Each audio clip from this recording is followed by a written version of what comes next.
generally, Lightlark is so disappointing, and I cry for all the truly, truly good authors who never get picked up or published just because publishing is such a, like, so few books get published and so many manuscripts get handed in. It's like, I feel so bad for all of these people because there are so many really, really good stories out there, and this is what gets so much spotlight, and it sucks so much.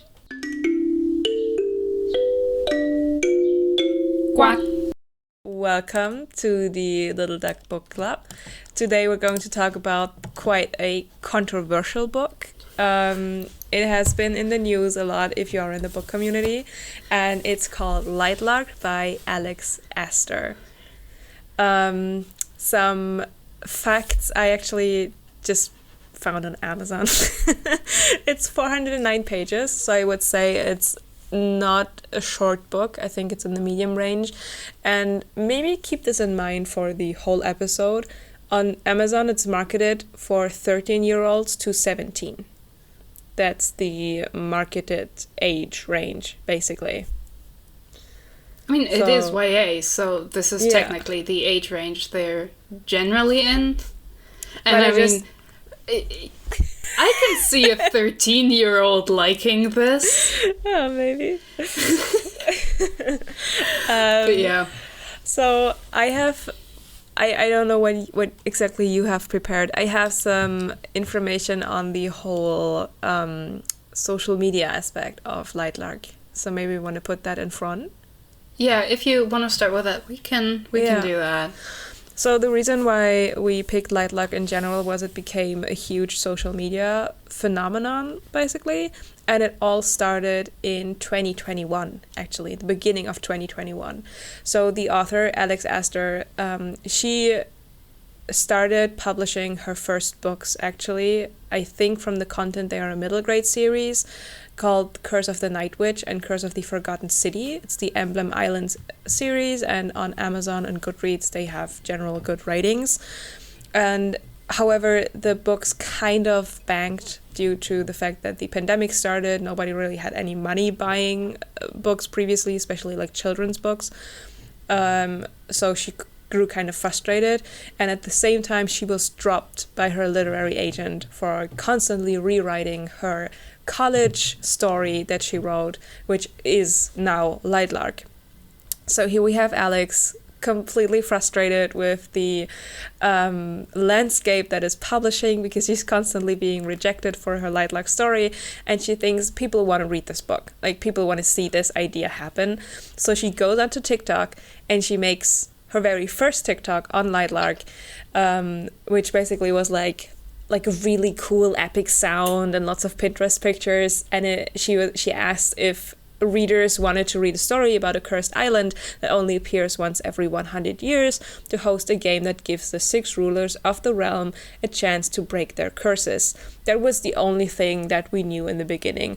It also talked about how the protagonist, Isla, has to like lie and cheat herself through the game, but she falls in love and it complicates everything. But that was the gist that everybody knew in March of 2021, and people saw this and they fucking loved it.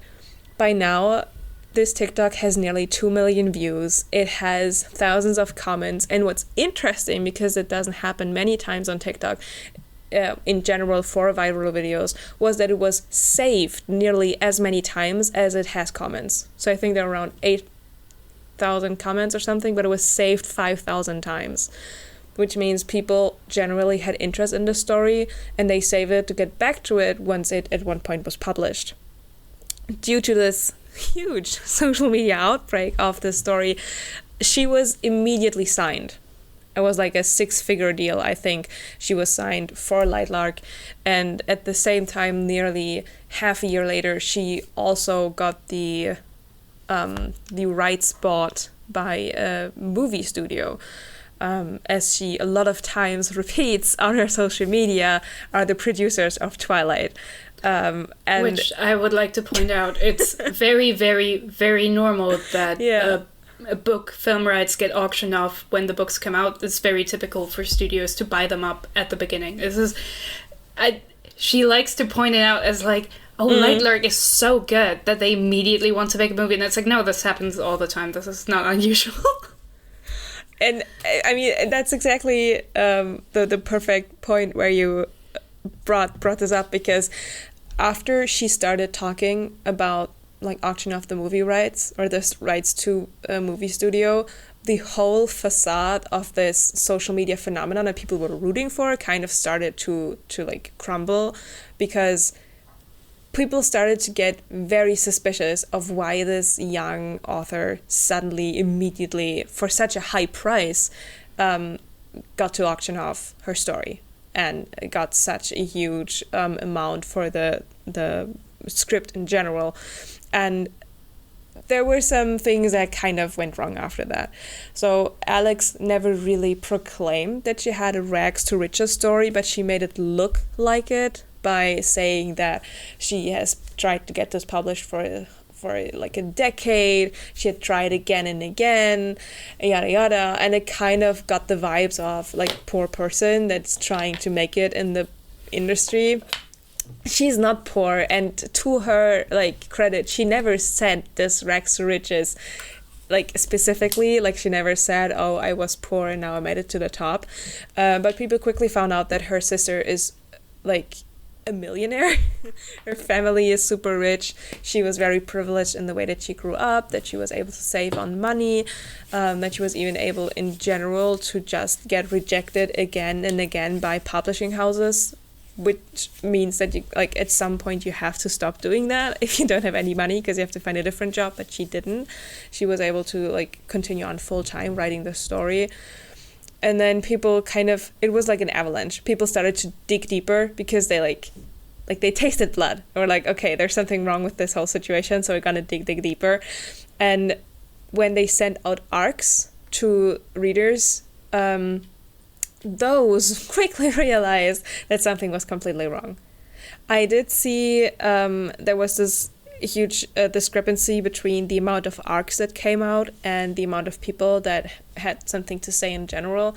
And I don't know if you've heard about that, but apparently the digital version was available to read on some sort of forum for a very short time. So that's why more people got to read it, was like a digital arc.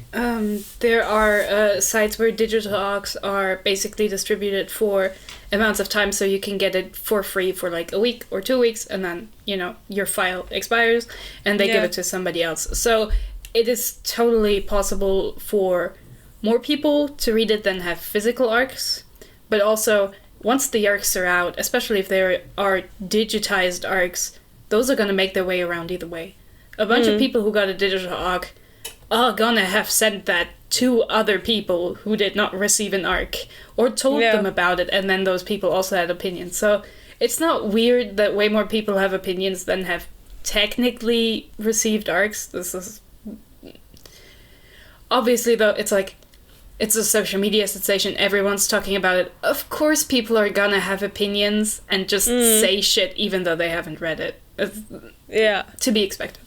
So that was a huge issue, because the problem that I took in it was that there was like very like good points of critique for this book before the real version came out, so that you could like educate yourself as a reader. Do I want to buy this? Do I not want to buy this? But it was smothered by the sheer amount of fake bad reviews that people put out that didn't have anything to do with the book or add any merit to it, which was kind of sad. But three kind of bigger points that were present in the claims or in the allegations against our sweet Alex Aster was that she did false advertising, basically over the time frame of March 2021. And when did it come out? September or August? August, September this year. 2022. She created a lot of TikToks advertising her book with different scenes in the book and like spicy stuff, and this typical like TikTok recipe of showing something with cool music and like flaunting, being like, oh my god, wouldn't that be amazing? And a lot of these scenes weren't in the book. So she would specifically say, yes, this is a scene in my book, and they weren't included in the end, which, yeah, editing happens, but I feel I don't know how much editing happened here. I'm gonna be honest, reading this book, I don't think there's a lot of scenes that got taken out because an editor was like, this, you need to change this, or this needs to go.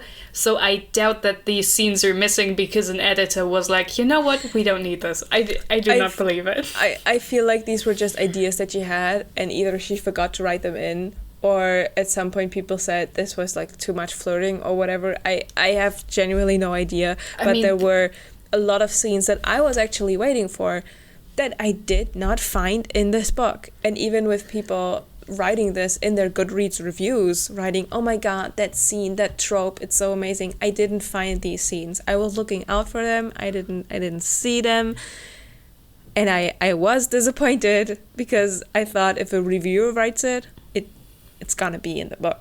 Like, well, probably a reviewer who saw the TikToks and the book was so forgettable that they just assumed they'd read the scene in the book.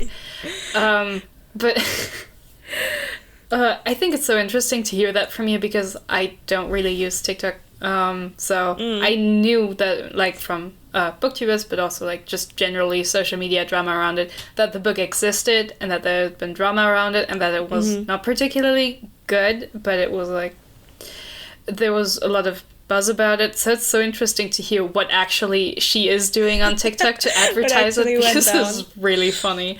I can totally see that maybe she had written and handed in her draft, and then later she came out with cool scenes, and then she just put them on her TikTok and was like, ooh, this is such a cool scene, and maybe she plans to have them in the sequel or whatever. So it's like, it is technically in her book if she's putting it in a book she's also publishing, but it's not in the right book. Yeah. There's so the reason why I was quite involved in this, in TikTok in general, was because I actually saw that original video and I liked it. I thought, this is actually an idea I can get behind, you know? So I did observe the process, and I got really like excited when she got the book deal and everything. Because, I mean, I didn't know what her writing style was. So, in the beginning, I was invested in the story, which is how I know so much it's about. You fell hook, line, and sinker for the advertising. Yeah, I can't even defend myself. Yes, I did. Because there was also one aspect that I was excited about, which was another huge point of critique for this book when the arcs came out, is that she marketed it as POC Hunger Games, and a perfect mix between the Hunger Games with the whole games aspect of Lightlark and S.J. Maas's story with the whole fantasy aspect and like the spiciness, and all of it being in a non-white setting, with her having a background being a Latina. And one of the biggest aspects, and that's why I was also so sad that there was this review bombing going on, because I thought that this was something that was completely disregarded by a huge majority of the people who did the bombing, was that this was supposed to be a book for POC, to read a story about them, and in the end, the only character that is clearly not white is Azul, one of the characters in the story, and our main character is, you know, like S.J. Maas kind of 10, you know, like we don't really know. The thing is, like, there's a lot of skin tone range of people who are not considered white, because whiteness is a very malleable social construct depending on time period and who needs to be excluded at the time. Like, there's a lot of Middle Eastern people who are not considered white, but who have lighter skin tones than some white people, and, you know, who just are very tan. So describing a skin as like browned or like bronzed or tan, it isn't really telling anything. What would give more of an impression of non-white cultures would be if any of the characters in Lightlark came from any sort of culture, but there is not enough world building to give that impression. So all we have is that, well, Isla has dark hair and also a Spanish name, but a lot of people have Spanish names, which are very on the nose, and also Azul is black, which, cool, I guess, but it doesn't, the multiracial aspect that is supposed to be relevant to the book is entirely irrelevant. It's something to, I guess, spice up fan art or to market, but it does not contribute to the book. Well, the thing is, I'm not saying that, like, you need a reason or a plot relevant reason why your fantasy book should be set in a society that is multiracial or multi-ethnic. It doesn't need to, but if you're gonna market it, there ought to be some, you know, some world building that informs the different cultures and ethnicities that are existing side by side.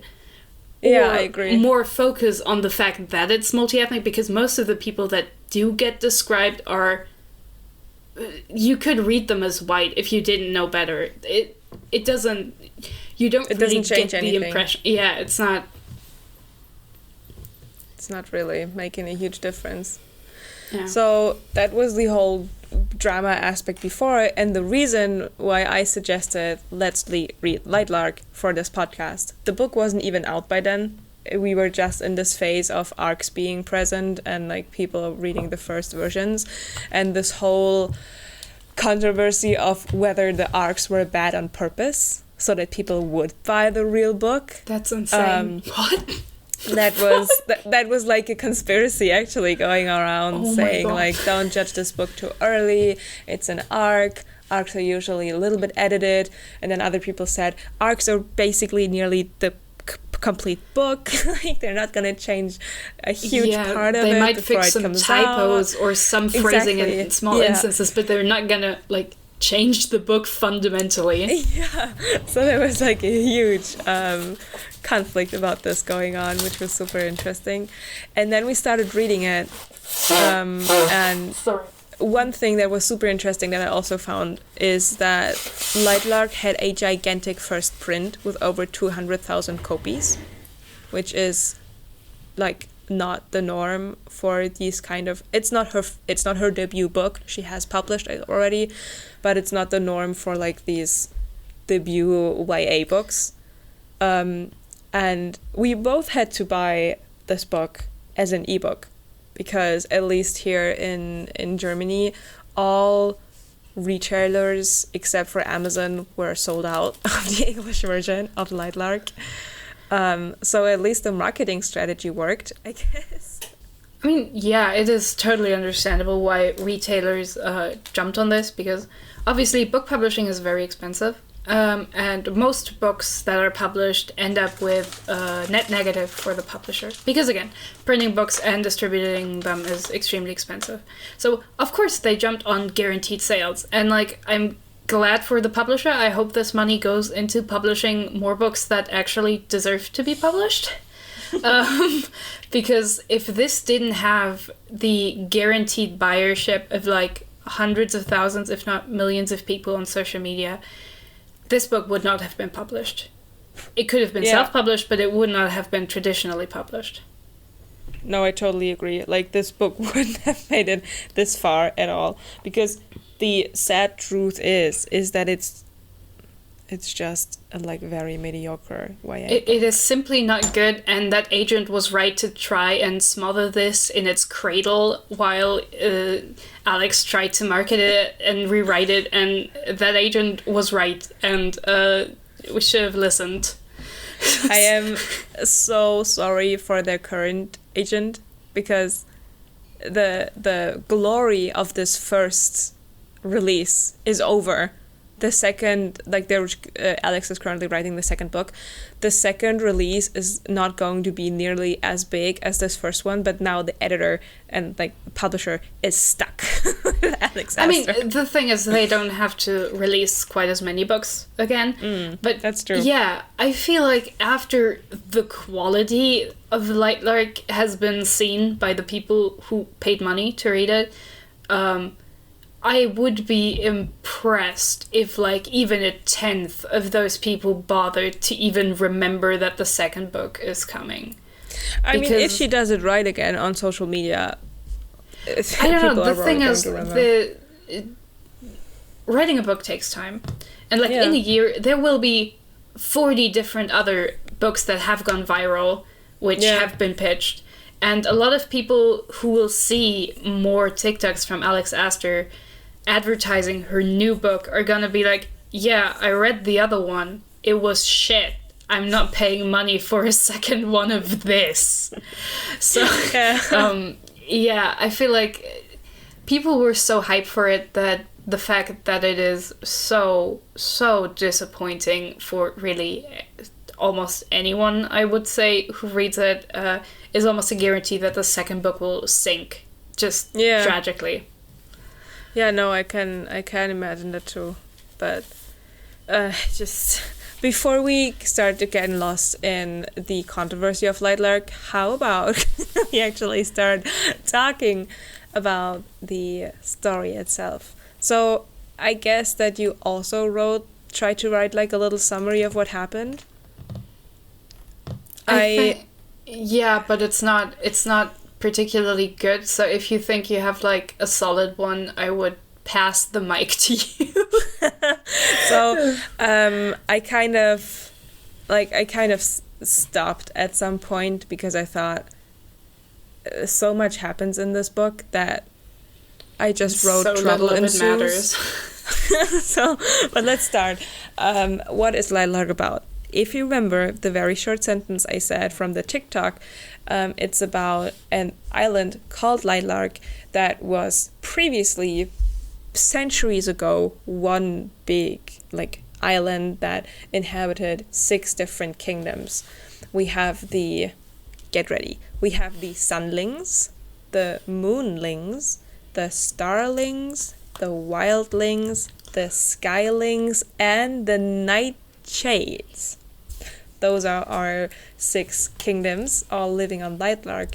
And due to a previously unknown reason, you're going to find out in the book, the island broke into different parts and the whole realm was cursed, each of the rulers with their own specific curse that only was salvageable by the original 6 rulers going through a ritual in order to give future generations the chance to break those curses.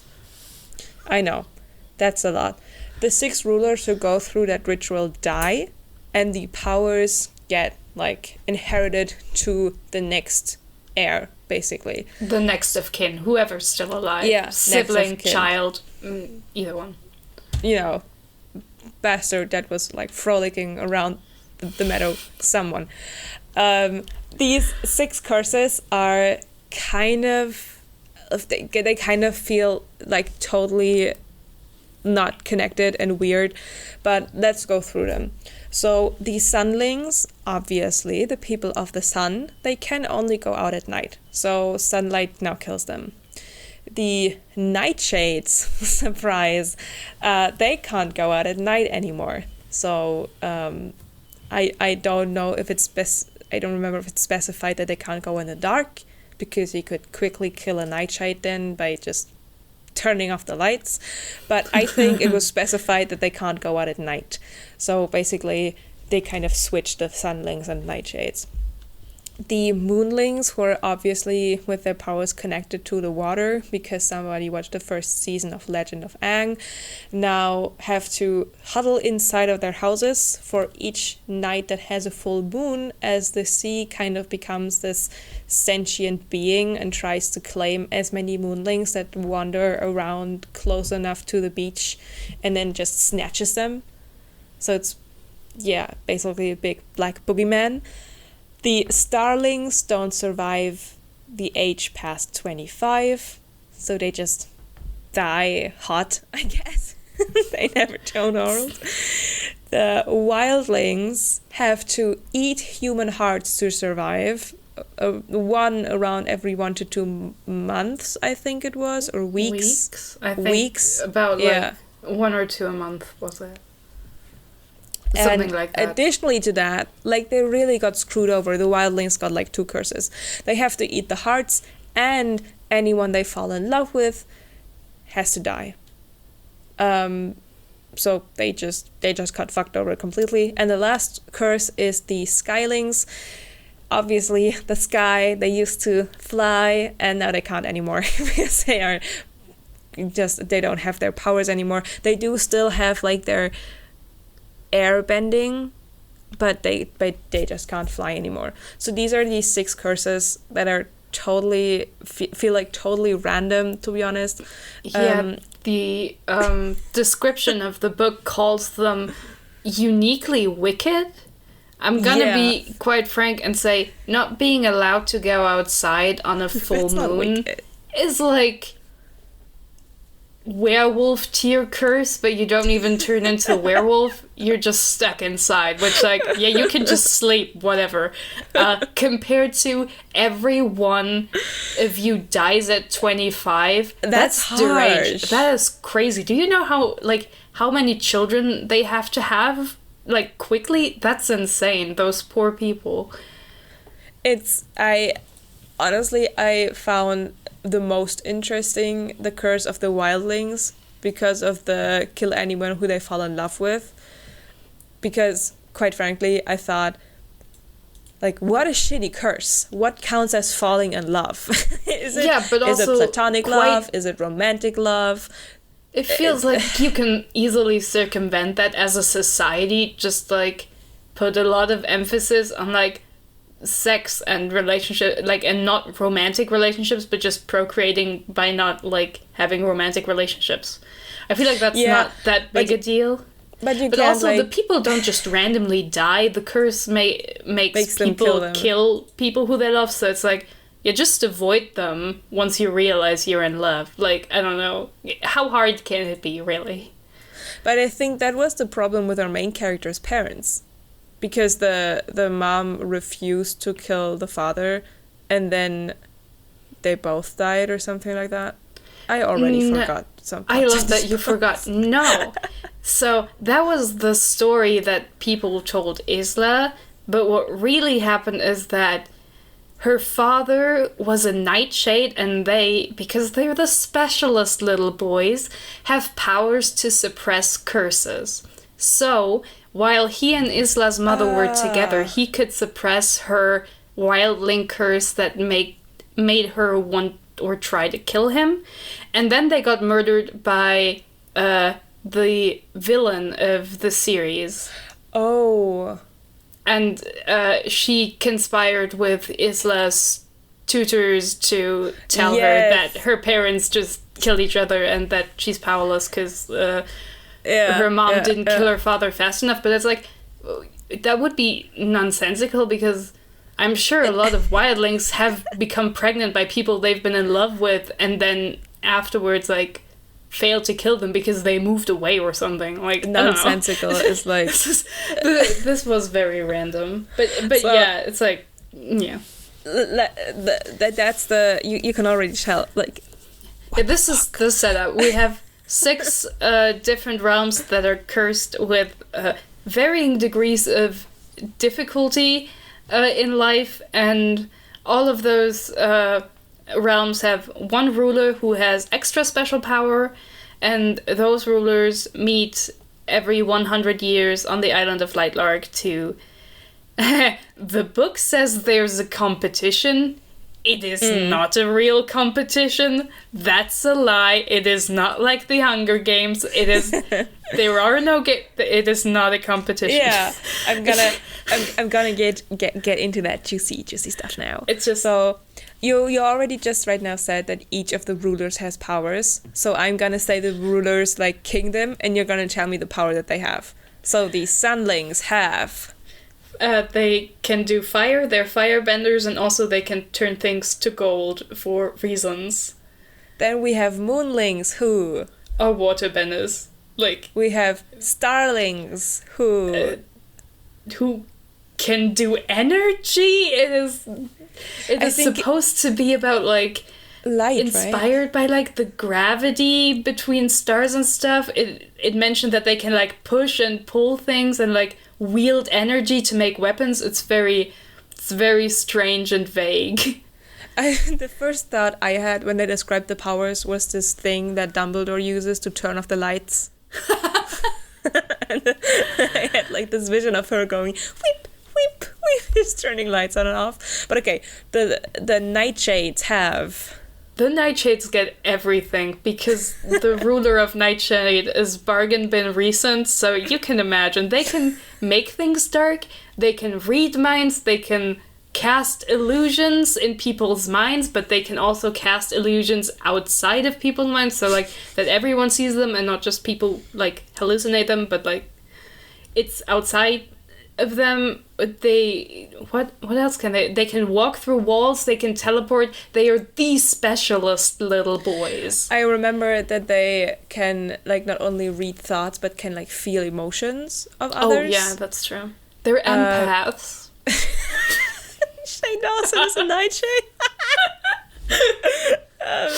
Okay, and they can like winnow, which is so funny. When we get to her writing style later, I have that one instance where they like teleport or winnow. The way she describes this is hilarious. I have it marked in the book. And then we go to the wildlings that can do what?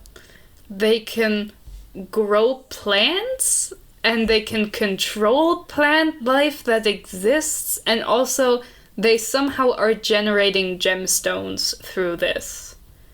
I think if I remember correctly, they also have connections to not just flora but also fauna. Oh yeah, true. Yeah, they're like animal whisperers. They like animals love them. They're basically a walking like Mother Nature.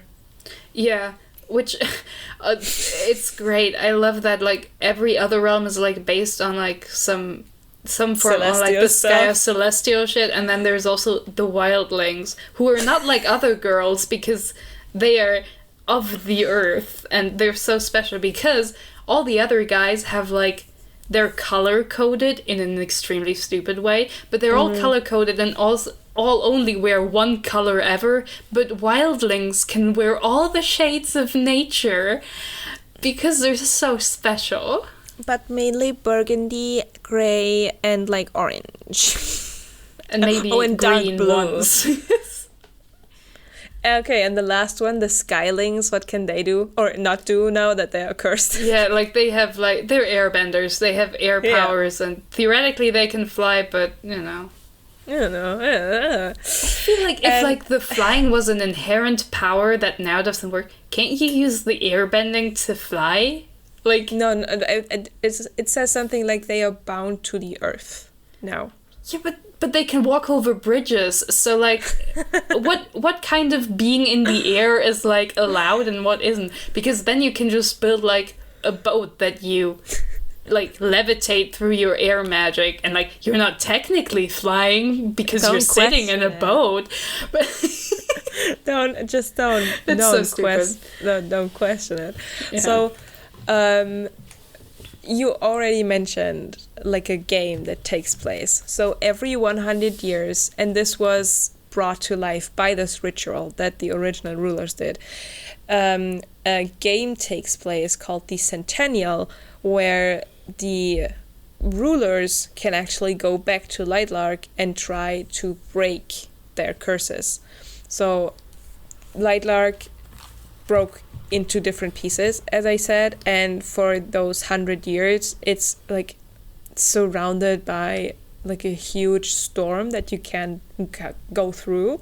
So nearly all of the kingdoms except for the Sunlings, they founded the new lands, which are just new islands that each of the kingdoms live on, and once every 100 years the storm like goes away, they walk through a portal on their new lands, and then they come back to Lightlark. And the curses can be broken by solving the puzzle around a prophecy that only gets stated like 100, 200 pages into the book, which is weird because people are constantly quoting like and saying, oh, the prophecy, and I'm just thinking, what is the fucking prophecy? But it says that the original offense that was the reason for these curses needs to be committed again, and that a ruler must die. This is so funny to me. Like, just conceptually, this is not relevant to the plot.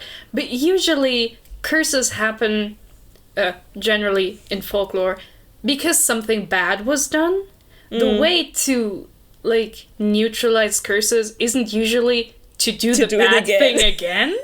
Like, what a strange approach. It's like, yeah, this curse happened because you, I don't know, killed a witch brutally, even though she was, like, innocent of the crime you accused her of. So her anger is haunting, like, the town that killed her, whatever. The solution is not to find another innocent person and kill them violently. The solution is to, like, either, like, I don't know, bury her bones, give her a proper burial, or whatever. Like, help her find peace. The solution is not usually to do the fucked up shit again that got you cursed. Yeah, usually solutions are, like, making amends. And I thought that part was with the, a ruler must die, like, one person has to, you know, take the L and just leave this earth.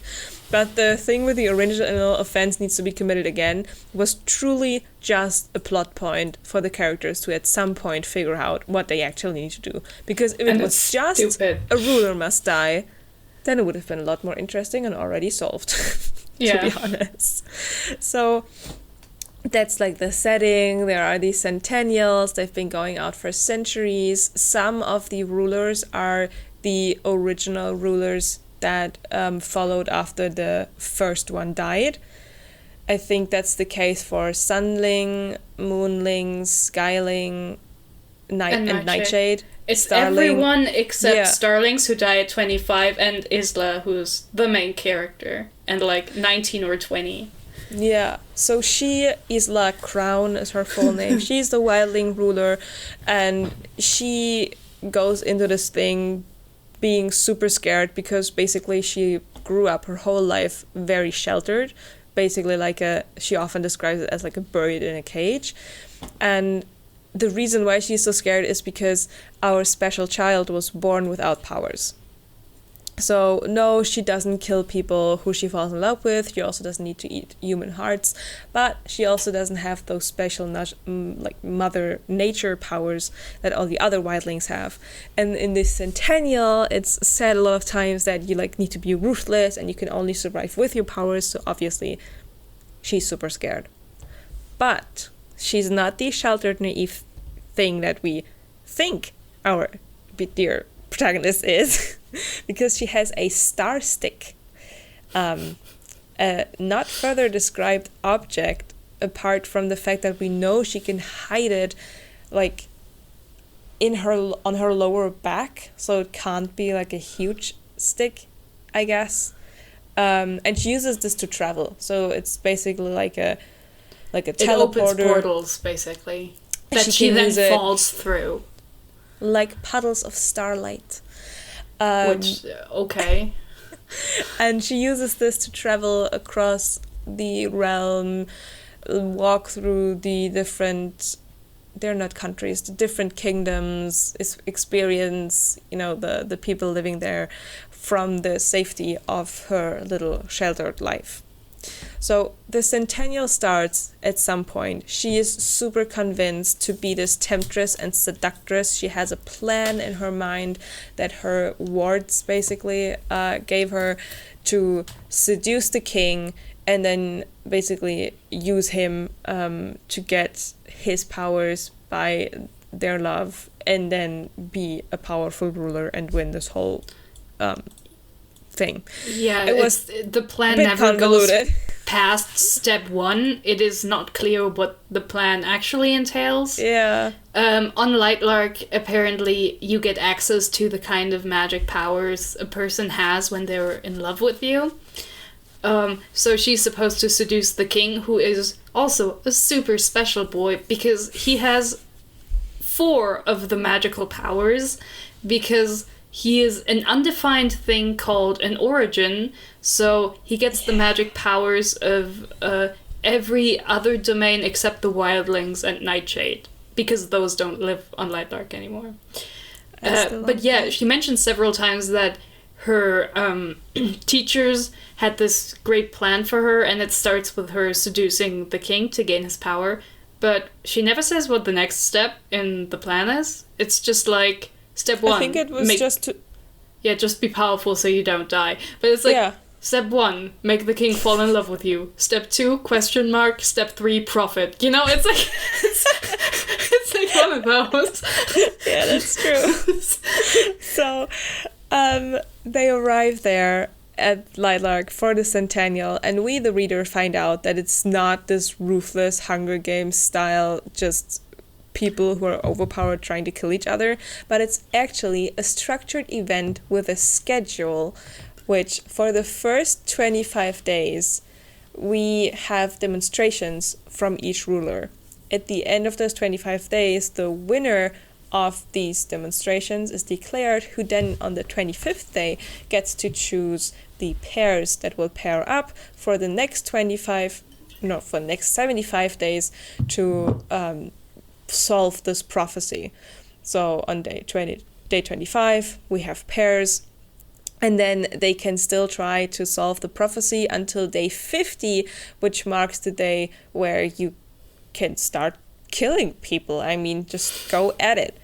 On day 75, I think it was, there is a huge celebration, like a ball that you go to kind of, I don't know, have fun Isn't that the carnival on day 75? It's not a mask ball, it's like just a huge event where they go and like dress up and have fun. And then on day 100, if they haven't solved the prophecy by then, the centennial is just over. Nobody has to die. But by then the prophecy or the puzzle isn't solved, so they have to wait another 100 years until they can, get a second try, basically. So that's the whole structure of the centennial.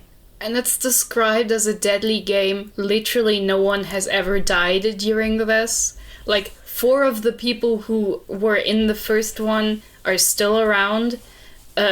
Starling is a new one every time because they die at 25. None of them died in the centennial, even though they're clearly weaker and less trained than everyone else. And Isla's parents also died outside of the centennial. Nothing to do with it. This this Hunger Games inspired story has games that are just kind of like, oh, we sit around in a parlor and have demonstrations that are extremely not dangerous to anyone's physical well-being, and then the winner just gets to smush people together into pairs. It's not winning the demonstrations means basically nothing, except that you get to annoy everyone else by pairing up people who might not like each other. Like, this is all you get. So to give you like an idea of what we mean by just sitting around in these demonstrations, not adding anything to the story, we have the first demonstration by our ruler from the Nightshades, whose name is Grim. I'm just gonna leave that name like that, just let it sink in. And it's a duel, a sword fight. So the 6 rulers have to fight against each other with partly totally impractical weapons, like a sword made of gold and one that is bejeweled completely. And a sword that says broad as someone's thigh. Yeah. Just fight. And then the winner is declared of that one demonstration. The second demonstration, if I remember the timeline correctly, is the one from Azul, who is the leader of the Skylings. And his demonstration is quite boring, I have to say. Basically, the rulers have to demonstrate their powers, so the firebending or whatever, in front of a group of nobles, which is just that. Isla overcomes this by showing off her fighting powers instead of her wildling powers, by She claims that no one even noticed that she didn't use magic, but like, we know from the rest of the book that Isla's kind of stupid, so I assume literally everyone was like, why didn't she use magic? Okay, Like, this why is is she doing suspicious. I this? guess she's hiding her magic. But it's so funny. She's like, no, I'm just gonna throw a knife blindfolded at the king. And At the king, yeah. And the king's just kind of pissy about it. Oh, in the beginning I actually really liked them. Anyways, the next demonstration is from Celeste. She's the Moonling ruler. No, that's Cleo. We have two C names. We have Celeste, the Starling. who's Starling the Starling, is the who's Celeste. secretly Isla's friend, and then we have Cleo, who is evil because she doesn't like Isla. I constantly confuse these two. I had to look at. Okay, so Celeste was the Starling one. I forgot to say all of the colors. So Grimm obviously dresses in black. Azul dresses in like a light turquoise blue color.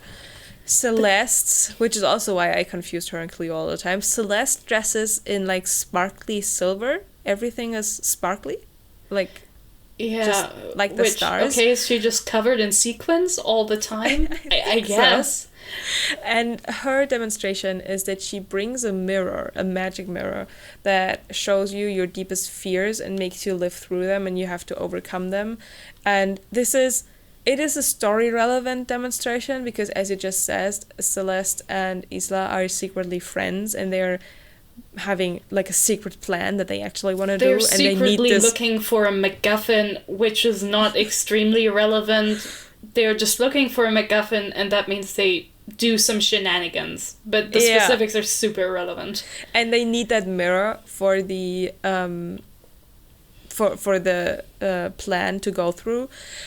And this is one of the, for the reader, the most boring demonstrations they have, because from the outside, all we see the other rulers do is touch a mirror and then get an explanation on how long it took for them to wake up again from that mirror. And Isla is the only one who we have the like POV from inside of the mirror. So for me, that was one of the most useless and boring demonstration there was. The fourth one, I think, and here I wasn't sure what the timeline was, but I think the next one was Oro's. No, I think Oro's is last, isn't it? I thought Isla was last. Okay, no, then I think Cleo's was before Oro's. Yeah. Because she wins hers.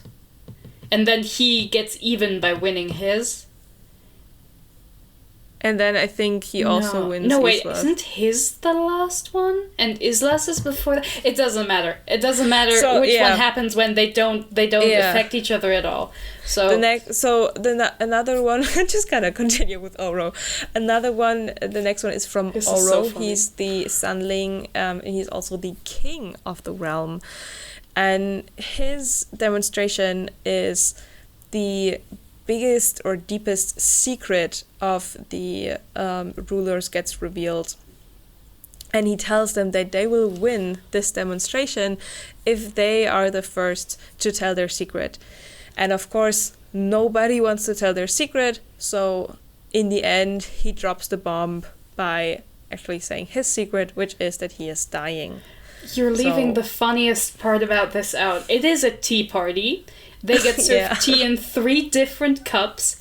It is truth tea, but the way it reveals truth is by the fucking tea leaf that is left in the cups after they are done drinking. However, and I went back to check this, it is said that the tea they get is fucking poured through filters. That means there is not enough fucking shit in those cups. Like, there'll be a little bit of fine sediment, but not enough. There is not enough to, like, form words or anything.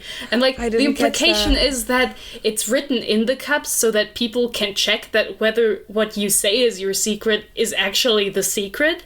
But all of them destroy their cups, and Oro destroys his as well, so no one can check whether what he's saying is actually true or his secret. Like, it is so stupid. One thing I thought was quite disappointing, because I thought, okay, we're gonna have like this typical situation of a truth serum. Yeah. But then it continues with, It was so there's funny. words in your tea. I thought we were going to have one of those situations where everyone doesn't really want to talk, and then one of them starts to needle the other, and they're only allowed to say the truth. So obviously they're trying to be super suave, but that didn't happen. So No, it just ends with like 6 adults in a room, 5 of which in a panic shove teacups off of their table, and the last one taking each teacup one by one and dropping them on the floor. This is so stupid. We're gonna get to this later. The next demonstration is Cleo's. This is Oro, by the way, only wears gold. He's the golden boy, literally. Cleo is the Moonling ruler, and she only wears white. And she is like this literally cold and ruthless and emotionless. She is a girl boss. She's not a girl boss, she's a bitch. She's a bitchy girl boss. It's fine. I love her. She's my favorite because she thinks Isla is a dumb piece of shit, and I agree. Honestly, my favorite is still Oro. I can't say why. I just like the dude. It's because you like yellow. Admit it. Cleo's demonstration, I thought was like among the coolest, and I wanted to see more of that demonstration, but we didn't get to see it because we had to spend our time with Isla. It's about the true motivation that the rulers have, and they have to swim through an ice water labyrinth and basically arrive at, it was a bit muddly, but they have to arrive at their end destination, and there will be a plaque that says what their true motivation is. And it was all about her wanting to show that a ruler cannot be distracted by a lover or like other reasons why they would not rule foremost. And Isla jumps into the water and she's like, I want to be selfish, I want to be in love, I want to get dick down, and then she swims away and she doesn't even look at her plaque. So we as a reader, we don't get anything from this demonstration as well. And I was so pissed. I was like, I wanted to see the stuff, and I think that's one of my biggest issues with all of the demonstrations, that we don't get to see a lot. And the last one is from Isla, and she makes each of the kingdoms shows what their biggest benefit is to the realm in terms of innovation and like what brings them forward. And it feels like the things that get shown there should have a use in the end, but they don't. I felt like this was setting up something, and I very like distinctly tried to remember what each of the kingdoms showed. But when there were only 50 pages left in the book, I was like, okay, I'm not going to have to retain this information anymore. This was so funny though, because what the other people did was hilarious. So Isla showcases like healing serums that the wildlings produce from like rare flowers because they can grow them. Cool, something useful. Azul shows that he can create basically an air postal system that sends letters fast. Then Oro has something really cool, which is flames that burn forever as long as the original flame burns and like can't hurt you. So you basically have like eternal flames that are not dangerous, and that's like super useful. And then you have Celeste. And the starlings are like, oh, we can make a sword out of pure energy. And I was like, okay, cool beans, a sword, I guess. Then we have Cleo, who just stands up and says, we have ships, a lot of ships. Which we got both, y'all. Which is so funny. It's like, okay, you have both. You want to elaborate? You want to show us a picture of a boat, maybe? Like anything? And then we have Grim, who literally is just like, we have nothing to offer. Fuck you guys. He's just so like, edgy. We have nothing productive to offer to anyone. It's like, okay. I mean, honestly, valid. I would also be like, these demonstrations suck. I'm not gonna participate. But also at this point, it's already clear that he can't win the demonstrations anyway. It's already clear that either Cleo or Oro will win in general. But it's very funny. It was He's just like, we can't offer you anything. And it's like, okay, edgelord, would you maybe calm down? You're like several centuries old at this point. And Isla is really mad that he disrespects her challenge. It's so funny. She's so stupid. He disrespected every single challenge, and she gets so insulted that he also disrespected hers. I'm so surprised that he even participated in the other challenges. Yeah. I was like, can't you just be like, no, I lose by default. Fuck you guys. I'm not participating. Because the interesting thing is, at least like the Mirror and the Ice Maze could have, in theory, given other people insight into your weaknesses, which would be a good reason for a ruler not to want to participate, because you have no idea how the other rulers rigged this and if they have access to the information that those reveal about you. But that's not explored, that's not a point, it's just pointless. Yeah. I think that was one of the things that I was really disappointed in general in this aspect of the story, that we spent these 25 days and basically in the end all of the things that happened during these pages are useless in the end. This whole plot of Isla and Celeste going after this energy disperser, or what it was called, is useless because they spend these first 150 pages desperately trying to find this artifact in different libraries, and it feels like filler. Like nothing happens. Yeah, it's a pointless MacGuffin hunt, but the funniest thing is that this object, they call it the bond breaker.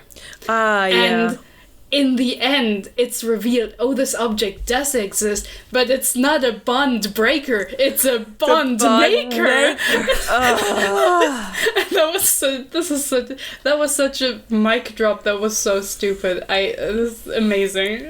To me, it felt like great work, Alex. To me, it felt like maybe at some point Isla just misunderstood, and Celeste was like, "Fuck! Now I have to go with calling this thing the bond breaker." Shit.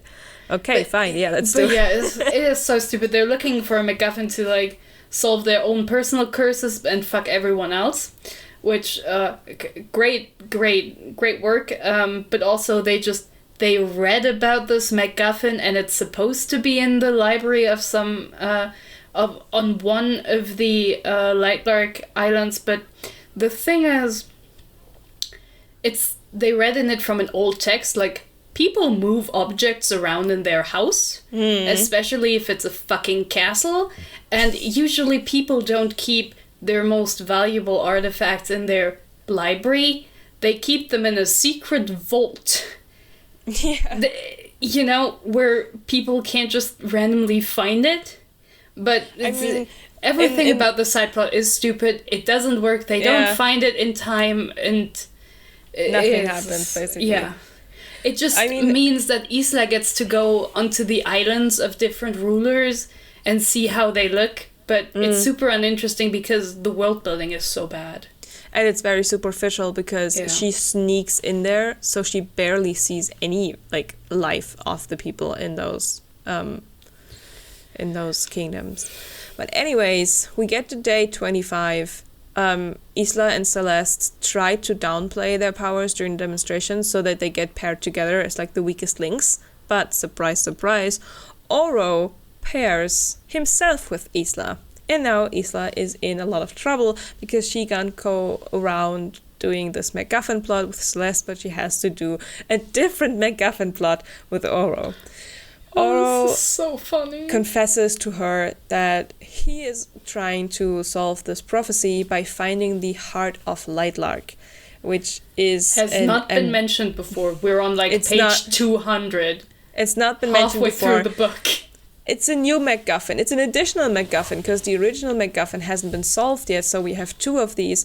And the Heart of Lightlark is very ambiguous. We know that it's a living thing, that it's usually related or like in close proximity to a flower or an animal or just something that lives. And Oro is convinced that Isla, being from the wildlings and knowing a lot of flowers and wildlife in general, will be able to give him some pointers as to where they have to look. So Isla comes up with 3 different plants that could inhabit the heart of Lightlark, which is a plant that is like a little basket that they have to open with their hands, and then they can see whether it's inside. It's a tree, like a symbiotic, parasitic tree that grows around living things, where they have to peel away the bark to see inside.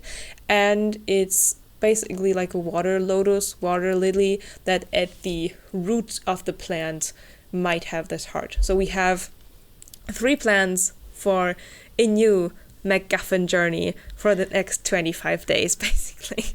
Yeah, but the funniest part about that is that after they look at the plans, Oro gets a new idea of how to find this MacGuffin, so then they go to different places with different criteria to find the MacGuffin.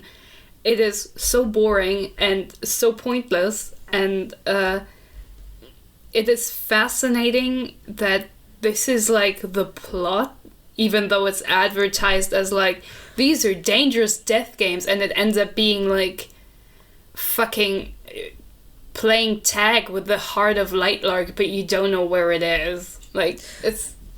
I mean, you have to imagine, for days, the only thing that Isla does is walking amongst a field of flowers, touching, I think she says like 5 flowers per minute, opening them and seeing that there's nothing inside. That's insane. All she does for 2 days. And Oro does the same. Oro does the same. They're just vibing, like, as if there is no magical way to open all of them at once. Like, boy has wind powers. Hello? I mean, he is close to dying and his power is waning, but yeah, you are correct. They are then looking at the trees, they're looking at the lotus flowers, and then what you said, they have these different new categories that they can search for, because they let themselves get abducted by, like, blue bee people, basically. They're like, they live in a swarm inside of a like, hive, yeah. Hive, but they are blue. And they have wings, and they have some sort of trouble with Isla. They're like angry at the wildlings, but they tell them that the heart of Lightlark can be found where the light and darkness touch, or something. It was. Yeah, something like that. So now Oro has thought of like 5 more places to search, and then they also talk to like a ghost to help them figure out where it is or isn't. And it's like, it is so random. It is so random, and it's not interesting. Like, they go to different places, but the places aren't interesting. They're just random places. The thing it's also, like, set up is very disappointing in general, because one thing that Oro says is that Isla has to suppress her powers, because obviously he doesn't know that she doesn't have powers, so that the fauna and flora of Lightlark will not attack her, because the island, for a still unknown reason, is angry at the wildlings, and obviously these ancient beings will also be angry with Isla. So when Oro says, I'm going to go out and contact one of these super ancient like monsters living on this island, and you stay put until I get you, it builds up some sort of like energy. I thought, oh, this is kind of cool. Like, we're going to meet a phoenix or a dragon, or like a giant sea serpent, like something cool. Something really cool. And then it's a fucking ghost. And then during that those possesses days, Isla for like 3 seconds. During those days, Isla just starts flirting with Grimm. It's horrible until Oro fetches her, and then exactly what you just said happens. She gets possessed by the ghost. The ghost kisses Oro while in her body, and then the ghost says, oh yeah, the heart is on the Moonling Island. So they're like, oh, that's great. Now we already have like a... cool, we have another clue. We have a new Blue's Clues, you know? Yes, and we are approaching day 50, and Isla decides that she has to confess to Oro that she doesn't have any powers. No, I think this all happens after day 50. Because day 50 is the ball. No, right? day 50 is the day where they can start killing each other, I think. Yeah, but nobody tries. Because nobody gives a shit. Yeah, but that was the thing. The thing, oh my god, I think if I remember this correctly, so there was one thing that makes Oro say, like, they have a bargain, day 75 basically. or something. They have, like, a progress meeting after day 50, where he's like, I called this progress meeting because I want to change partner because Isla sucks because she has no power. This is after they have the ball. it after day 50? Yeah, day 50 is, like, relatively early, like, in the middle. I think it's after the first, like, after the plans didn't work. They have 2 balls. Yeah, I know, but, like, day 50... I forgot. I thought they had only 1 ball. Yeah, this makes so much more sense. Yeah, day 50 is, like, the midway through ball. And Oro strikes a bargain with Isla, saying that if she tells him her biggest secret, then she gets to be the one who, in the end, like, wields the heart of Lightlark, and she will get all of the powers. Because the person that solves the prophecy gets, like, superpowers from all the realms. Which, no one knows why anyone believes this. This is not part of the prophecy. The prophecy doesn't mention it's cool superpowers. It's just a thing that we believe. People just think that, apparently. It's it never gets resolved. Yeah. And Isla then tells Oro, she doesn't have any powers. Then they have this ball. Isla still thinks she's safe because she's paired up with Oro.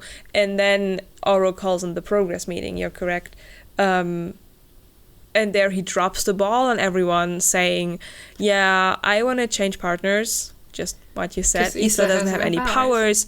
And he pairs up with Cleo. So he can search the moon island.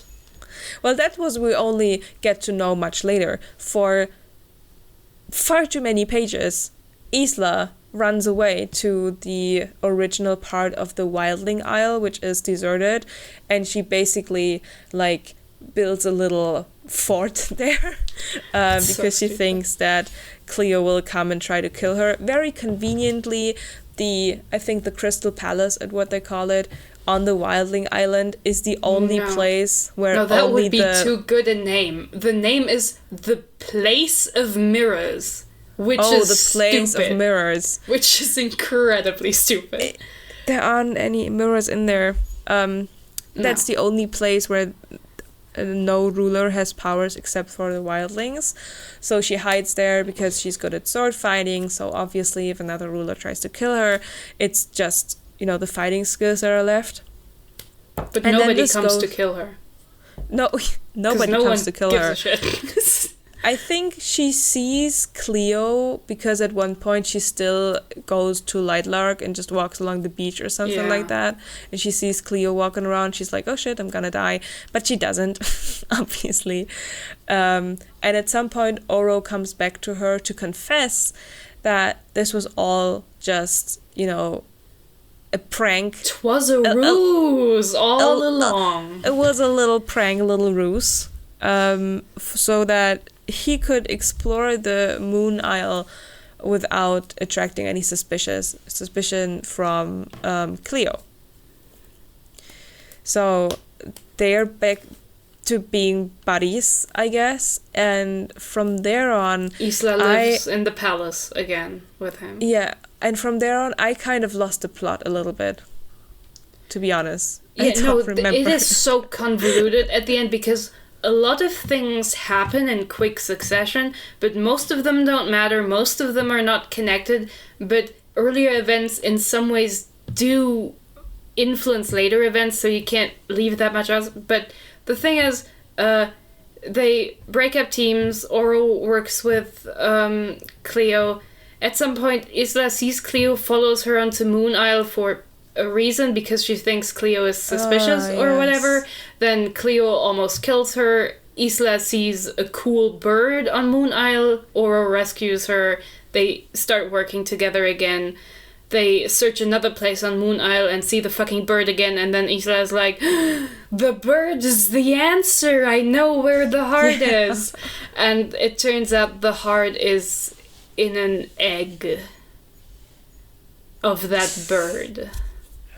For Also, reasons. Yeah. And then she almost gets killed when she has the heart, but the heart heals her. And then, through some convoluted reason, they end up on Wild Isle. I don't remember why. It was not a good explanation, if there was any explanation. But they're on Wild Isle, and she's there with Grimm, and he confesses to her that they knew each other before the Centennial, and that they were together, but he fucking stole all of her memories of him for the greater good.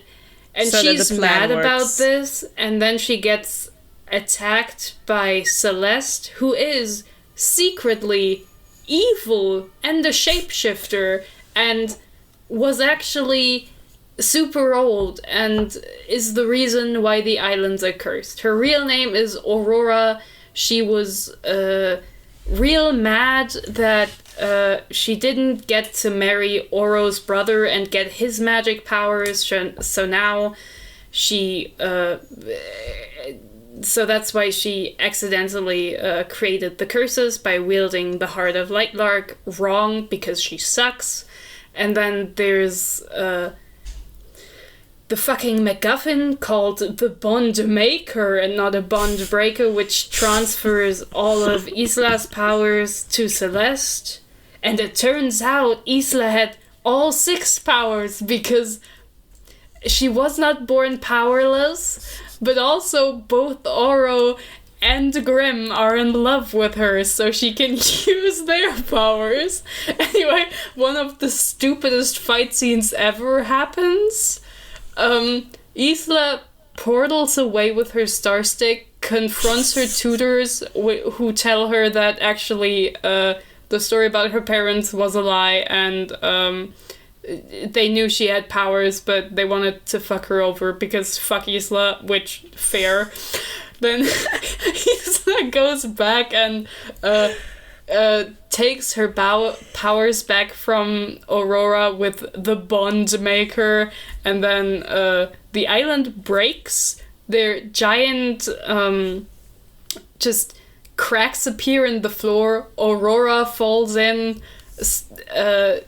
Isla also falls in, but then gets rescued by wildling magic. And she's like, crazy, how could this happen? And it turns out Oro is wielding it because Isla is actually in love with him, and Grimm can't wield it anymore because Isla does not love him anymore. I think he couldn't wield it to begin with, right? He didn't have wildling power. I mean, he never used it, but Isla was obviously in love with him, like, the whole time they were dating, so I don't know why he wouldn't have had it. But anyway, still weird. Grimm's mad and leaves, and it cuts to Isla and Oro hanging out on a balcony and being like, wow, we're in love. We have no idea why we're in love, but we are in love now. It happened. Great. Cut. Curtain falls. To be continued? Question mark.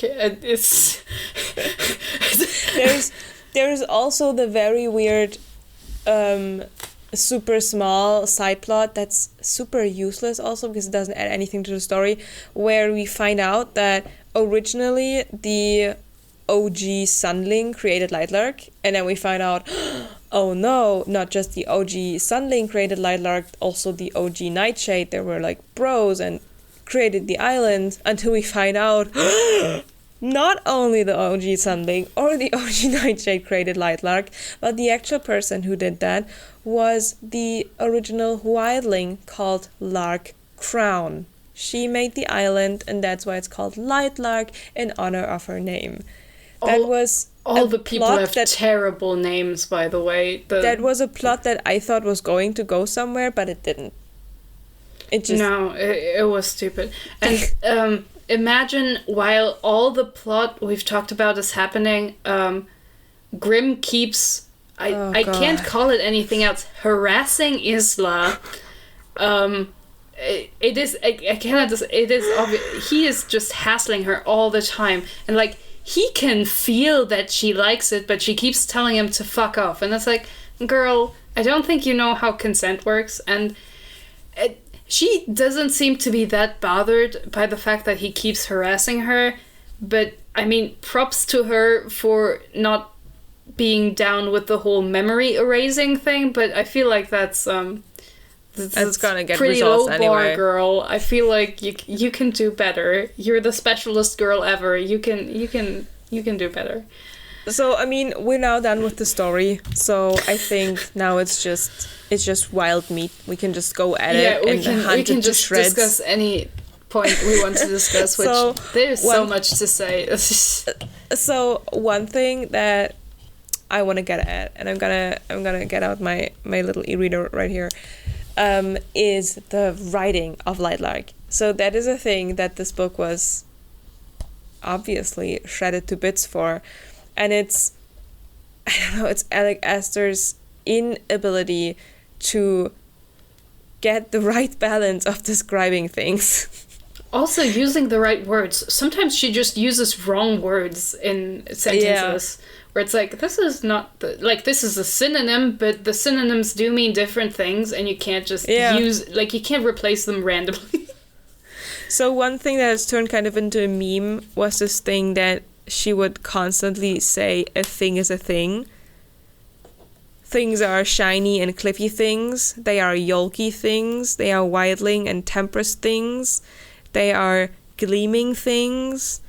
They are... What's the next one? They are rising light things. They are quick things. And they are again a yolky thing. So that's just something that, if you look at the whole book, it doesn't jump in your eye as much as if you see all of these quotes like bundled together. But especially in the first, I'd say, quarter of the book, the majority of this thingy thing happens, and that just makes it unbearable to read. Clearly Alex Aster is trying to be descriptive, so she just throws like adjectives before thing, but it doesn't work. Like there are parts where she's trying to use flowery language, but it's either confusing and therefore ineffective at describing something, or it's just straight up nothing, where she gives adjectives to describe something, but they are meaningless. They feel like those 2010 Tumblr poetry quotes thing blurbs where people would write this, what did you call it, purple prose? Purple prose, yeah. Where people would just write the most weird purple prose and people would reblog it and go, oh my god, I feel this so hard. So but it's just like so convoluted. It doesn't honestly make any sense. To be quite honest, Lightlark reads like a Wattpad book.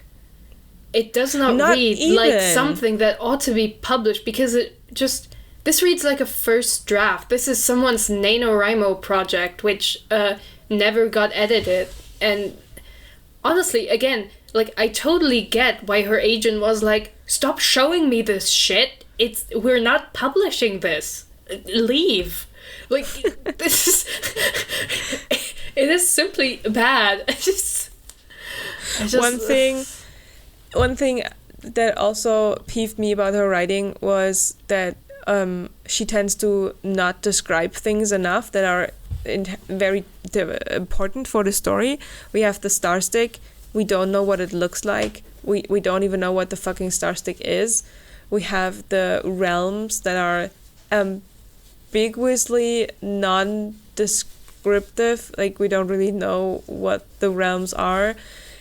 And on the other hand, she has such a trouble describing things that I just looked up this quote because when I read it, I thought it was so hilarious. There is a scene where Grimm takes Isla to the beach and he like shows her his power, and it's like super dark, and I think it's supposed to be one of these spicy scenes where you are supposed to think, oh my god, this is so exciting, our love interests are interacting with each other, and her description for winnowing or like teleporting is grim jumping, but Isla not screaming because somehow they had skipped the entire middle of the jump. So they didn't really jump. He jumps off a cliff, but they skipped the middle of the jump. This is her way of describing teleporting. Like, it's amazing. It's just the descriptors are. My favorite descriptor is of Azul, which is when we first see him. She mentions that his eyebrows are as big as his eyes, which is I didn't know what look to think. has Azul going on. Well, and he has like a super like he has lips. tiny eyes or giant eyebrows, which. What are you doing? There's a fucking mosquito. Sorry. Oh, look at me! I also have a little like blankie. Blanket solidarity. Yeah. Her descriptors, they're truly off the chart. They are everywhere. And one thing that I wanna point out at, because this is also something that has been like become a meme with Lightlark, is her obsession with relating things to eggs. Basically, she loves eggs. She loves like food generally. The island is at one time called a pastry. The ocean is compared to soup. Love that for me. I mean, maybe the ocean is just a giant soup. Let's discuss. I mean, it has vegetables there is food and fish in there. Fish soup. And lots of flavor. She constantly calls things eggy or yolky, and there was even a point where she is close to collapsing and she fears that she's going to break like an egg. That was also my favorite description of rain ever, and she says the sky broke like an eggshell and it started pouring, and it's like, that's not how storms and rain work. Like, I don't know how to tell you. Like, people talk about the sky breaking open, but not like an egg. Like, no. Just imagine, like, you see this very, like, rain-heavy, pregnant cloud. It's super dark. You can, because you can see in the background, you can see the white sky, the light sky, and you're like, oh, shit. And then imagine, instead of just having thunder rumbling, you have, like, the little of an egg breaking and then just rain. No, and just like legitimate cracks over all the clouds, and then just water just falls down in like a solid heap. The eggness is interesting, and like at some point she tries to be like, oh yeah, the egg descriptors are because the heart of Lightlark is in an egg. But even though she mentions egg-related things often, it is not done in a way that it actually ties into the heart of Lightlark well or thematically. It's just like, oh yeah, Isla had often thought that the moon looked like an egg and the sun like a yolk. Which means clearly the place where light and dark meet is an egg. An egg. It's just, like, I mean, I am also a fan of eggs, but not my life is not filled with egg comparisons, though. The thing is that this is like, I feel like she tried to build it up so hard. She tried to get this egg thing into your head, and then by the point that you get to the part where you find out that the heart is hidden inside of a yolk, you're like, oh my, this is like literary genius. But it feels like a bad joke. It feels like she tried to build this up so hard and she failed so miserably that over the biggest duration of your book, of reading the book, you feel like you're inside of some sort of prank. And then when you get to the point, you're like, this is it. But the thing is also, like, the egg descriptors don't even stick out that much because, again, she also compares other things to food. So you're just like, oh, Alex Aster just loves food, which is valid, but also a strange comparison for, like, I don't know. I don't look at islands and think, pastry. I love pastries, but this is not my association. Yeah, it's crazy. Maybe Lightlark looks like a muffin. We don't know. It could be. I mean, in the fan art created map that I found, it's a bird.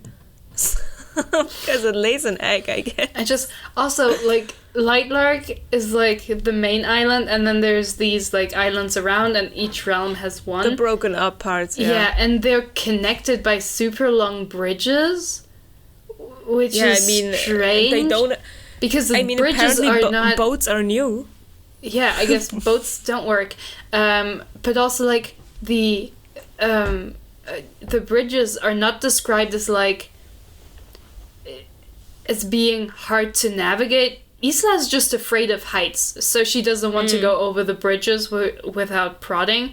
But if those islands are like a good chunk away, these bridges will be super unstable. Like, not in the way that they'll collapse, but walking over like a bridge that is just on like, that's not a steel bridge or a wood bridge, but instead is just like drawn on like rope. This shit is so unstable, and especially if it's windy, that shit is, you could die. So I'm surprised that they don't like use some kind of wind powered, like, what is it, like when you're in those like climbing parks and you can zip line. They don't like do something like zip lining or have like gondolas or something. It's like you can do magic and you're just like, oh yeah, we'll have a few 100 meters of bridge. This is normal and a good choice. Like, what? I also love, just maybe this is the perfect gateway to talk about the idiocy of Isla and the characters in general. God, Isla, Jesus. I love the fact that, what does Celeste say?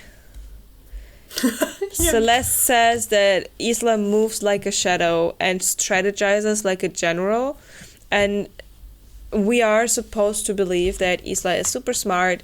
She is like so suave. She's a temptress. She knows what she's doing, and she's like a warrior and everything. But she talks about how easy it is to manipulate people because everyone wants something. And then later we find out that she's barely interacted with people ever, and mostly just her teachers. And she's barely ever left her room. And yeah, I'll believe it. Sure, Alex, I'll believe it. Basically, we constantly get told that Isla is super smart, and then Alex writes these situations where we are supposed to see that Isla is smart, but Isla is not smart. Isla is the dumbest person on this island. The reason why she doesn't want to go over these highly super dangerous bridges in the first place is because she remembers when she's literally standing in front of that bridge that she did hear from one of her advisors that for some time, at some point, the rulers enchanted these bridges to break if somebody tried to walk over the bridge that does not belong to that kingdom. And she only realizes that piece of information when she's right in front of the bridge. It's like, it's just, girl.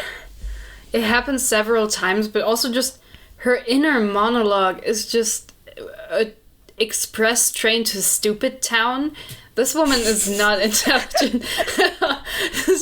It is painful because it is, because one, she keeps rehashing the same thoughts over and over in an uninteresting way, but every time she's in a like difficult situation, she is losing her shit. She is seconds from a mental breakdown, and she's always like, but my acting is so good, nobody can tell. And because she's so bad at reading people, I just assume that everyone can tell, but they don't mention it because, like, it's so obvious and they don't want to embarrass her. Or they're just like, well, what would be the point of mentioning it? I'm sure she's aware that she's, like, shivering like a chihuahua. It's just, there's such a like the difference between what Isla tells us who she is and how she feels, and then these situations where she's like, I'm a temptress, I'm a seductress. Like, her whole point of view does not feel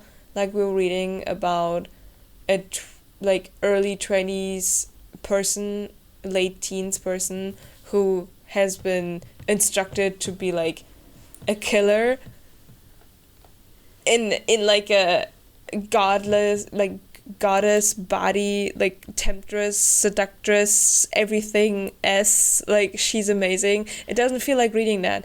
It feels like we're reading the perspective of like a middle grade main character who tries to get around. This is why I said this might appeal to 13-year-olds, because the tone in which the book is written, it is not written in a way that feels appropriate to the situation.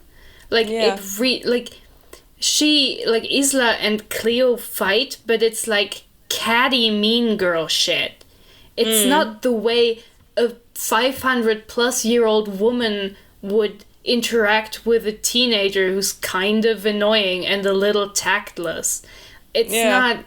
And also, there are no stakes because... And I don't use that term, like, just to throw it around. Isla is a Mary Sue. She is, at the same time, a sheltered child that has been severely abused by her teachers, who are her only, basically, people she can interact with through her whole life. However, she is good at everything. She is so good at swordplay that she beats men who are 500 plus years old, who have been generals in an army and continuously train. She is so supposedly good at, like, reading people and crowds that she can easily, like, hide in a crowd of people who she's never met. She's so good at subterfuge that people don't notice. She has no magic because she's so good at pretending. She is such a temptress, even though we see her in her monologue and she has no idea what she's doing. She has never had sex. She's never seen a man naked. She's probably only seen women naked because sometimes wildlings just run around naked and her teachers are also wildlings. Like, she has no experience, but somehow she's good at everything. But also the times she fails upward. The plot revolves around her actually sucking ass at doing what she plans to do, but somehow she keeps winning. Somehow she wins at the end, even though she's so bad at everything. Like, her plan is to not stick out at the demonstrations, and she obviously sticks out from the first dueling because, like, she beat, like, Grimm, who is a general who's 500 plus years old, who's super dangerous, and people know who's, like, really, really good at sword fighting. It is insane. But to also, me, it doesn't... she's supposed to be, like, really smart and plan ahead. And at the first dinner, she's served a heart because wildlings eat human hearts. And she's like, oh no, they're serving me a heart. What am I supposed to do? Like, girl, you did not expect this situation? Hello? And, like, she acts like it's, like, a huge deal. And, like, I get it. Eating raw meat is disgusting. And heart is, like, a muscle, so it's not exactly tender meat. But... eating, like, it's fine. Like, eating raw meat isn't fun, but it's, like, fine. You can just eat that. But, like, I don't know. She's so sensitive to things where it's, like, she gets, like, prissy about eating some raw, like, meat, even though she's been abandoned in the jungle by her tutors to find her own way back, where she presumably... didn't have shit to make a fire, so she would have eaten raw meat if she managed to catch an animal. She's just stupid. It's just, what I felt I didn't agree with, it doesn't feel like Isla is still winning. It feels like the people who around her are just progressing and dragging her with her. So it's not even like It doesn't feel like, oh, even though she like had her downfalls, she still won at some point. It feels like the people around her do the work and the plot just happens to her. Everything happens. The demonstrations happen to her. Celeste or Aurora happens to her. Oro happens to her with the whole coupling up thing. Then Grimm happens to her. There's nothing that Alex Aster. There's nothing that our insert character for Alex Aster. There's nothing that Isla does herself. Basically, she's just constantly confronted with things, and in a similar way, like Lou in Serpent and Dove, the story happens to her. Yeah, she's an extremely passive protagonist. Yeah. And when she actively does things like going to the other islands to search stuff, she sucks so bad. She has no plans. She supposedly planned this for months with Celeste. She has no idea what she's doing. Her plan, her master plan is just like, I'm getting clothing in the colors of the people who live on the island, and I hope nobody catches me. This is her plan. This is all the preparation she does. And she doesn't even bring clothing from home that she can use. Her plan is to steal shit while on Lightlark, and then she gets panicked because she can't find gold clothing. How is she supposed to sneak onto Sun Isle without some gold clothing? And it's like this huge part where she like genuinely is so disturbed at where the Sunlings keep their clothes. It's so funny. It's just like she broke into one tailor's shop and was like, there's no Sunling clothing. What am I gonna do? It's like, how hard can it be to find some gold clothing when like a quarter of the population of Lightlark wears it? Yeah. Like, yeah. It was so stupid. Also, Isla's dresses, like, clearly, Alex Aster was very invested in making sure we know that Isla has sexy dresses, so she often describes them, but the descriptors also make the dresses sound pretty shit. A lot of them are extremely skin-tight and halfway see-through, and it's just like, what for? Like, I mean, you can play up the temptress thing, but wouldn't a wildling not wear like couture clothing, but like something with like plants and shit? Because I one of the dresses has like leaves in it, but that's it. I think I can get behind this point of dressing her up in more higher end like royal clothing, because she is the ruler and she has to not come across as a raging savage from the woods.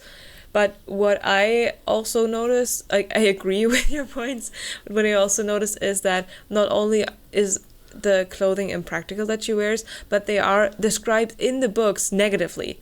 There is never an instance where Isla is like, oh, you know, this dress is pretty sexy, but gosh, do I look amazing in it? Like, I love it so much. The color is so gorgeous. It's always like, oh no, it's just my left nipple is being covered. What I gotta do? Oh no, this dress is like she's such a good temptress. She's like, she's so oh no, what negative. if somebody sees me naked? It's like, didn't you grow up on an island where people randomly walk around naked? Because, you know, it's tropical she they never have no saw need those for clothes. people, though. Yeah, that's true, but it's also like, that's like a part of it. Like, why is she even bothered by nudity? Like, this is so weird. But it's just, it also that was something, What is really frustrating about, like, all of the book is that, I don't know how to say this without sounding condescending, but the book gives the impression that Alex Aster doesn't seem to understand how a majority of things in the world work. And so they are either in this fantasy world or they're missing, even though they would be necessary to sustain an economy or whatever. Like, geographically, Lightlark is just kind of somewhere in, like... The description of Lightlark feels like it's kind of in the same position as Europe would be on a globe. It doesn't... Or, like, North America, like the Midwest or whatever. Like, it's not particularly cold, but it's also not Mediterranean or tropical. But then we have the Wildling Isle, which has jungles and really hot weather, so that must be super far away because it's fucking tropical. But then you also have like Moonling Isle, which can't be further away than like 30 days by boat because full moon, but also the sea is kind of unpredictable at times, so but also they're water benders, so I don't know what's going on there. So I mean, I know where you're trying to get at, but that's one of those parts with fantasy where I'm like, meh. I mean, yeah, sure, that. But then it's also like, Lightlark seems tiny. From the way it works in the book, I have the impression that like 400, 500 people live on Lightlark.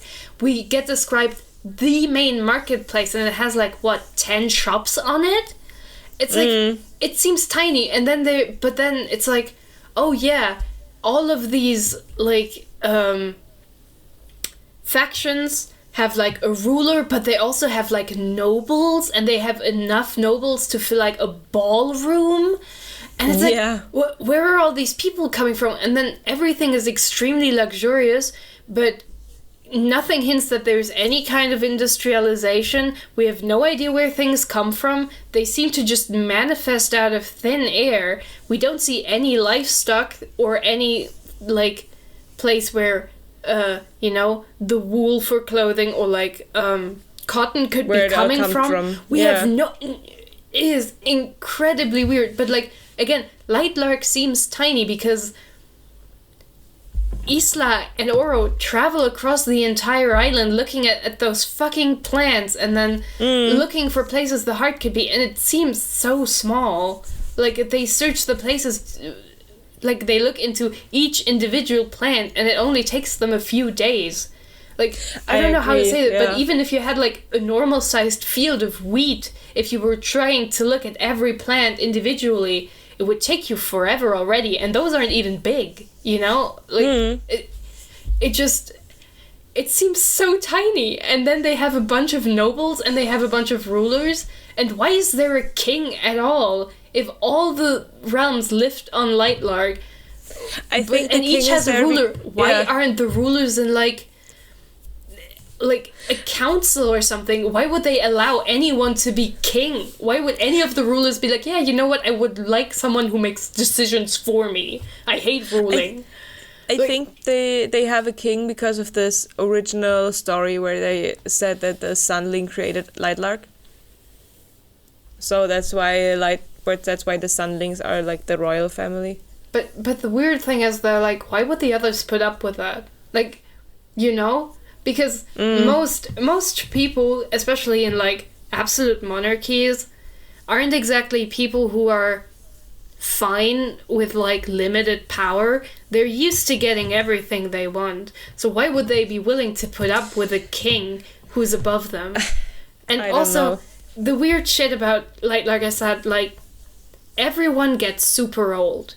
People don't really die unless they are killed. Until, like, the curses happened. People are, like, hundreds of years old and still look young. What is up with that? Like, what? How would this... I thought it was also quite interesting that they only started dying once the curses were implemented because you felt the power, like, waning. But, like, so why would the power be waning? So, it was just, like... Yeah, they didn't really... Because, the story tells us the original offense that caused the curses wasn't someone who wasn't a Sunling, Nightshade, or Wildling wielding the heart, but the curse came because a best friend killed their best friend in cold blood. Which, I mean... Not to rag on, like, Aurora and her friendship with that wildling ruler who she killed, but I feel like if Lightlark has, like, a sizable population, there's been disputes before where people who deeply cared about each other killed someone in cold blood for some reason. I don't know why this ended in curses. It seems so random because the curses also don't really relate to... the offense. I think, if I remember correctly, the So she wanted to use the heart as like a proposal present for Oro's brother, and then she in the end used it to make the curses, I think. But she also said that she didn't intend to make them like this, like that it was kind of an accident. It was super weird. Like, I think she meant to curse like Wildling because that damn bitch stole her man or whatever. but like, it seems so random. Like, none of it works. None of it makes sense. The longer you think about it, the weirder it gets. But, like, the geography doesn't make sense. There's no economy that makes sense. The politics make no sense at all in any respect. Like, the way they... Like, there's a lot of things where it's like, why do they even live on different islands? Like, especially after the curses... You would benefit so much more from having all the different people live in the same place. Like, how fucked are you as a society if everyone, like, who lives there can only go out at night? What is this? Yeah. Or who can only go out in the daylight and no one can be outside at night? You know, there's sometimes tasks that need to be done when it's dark out. Like, what is this? I thought in general, like, do they just share the marketplace? Like, all of these shops and taverns that they have on the marketplace, like, is it just like a 24/7 service and they switch out the sunlings with some moonlings or somebody else just so somebody can do the service? Oh, baby! So one of us has a cat, and she's super cute. She is so cute. She was screaming outside the door. Oh no. I wondered that, because I thought there was this really cool description, which was a bit senseless, but like that they open up the buildings at night. Yeah. Like they just like a peel dollhouse. Open. I thought the idea was kind of cool, but at the same time, I also thought, this is some crazy shit. This seems unpractical from an architectural standpoint.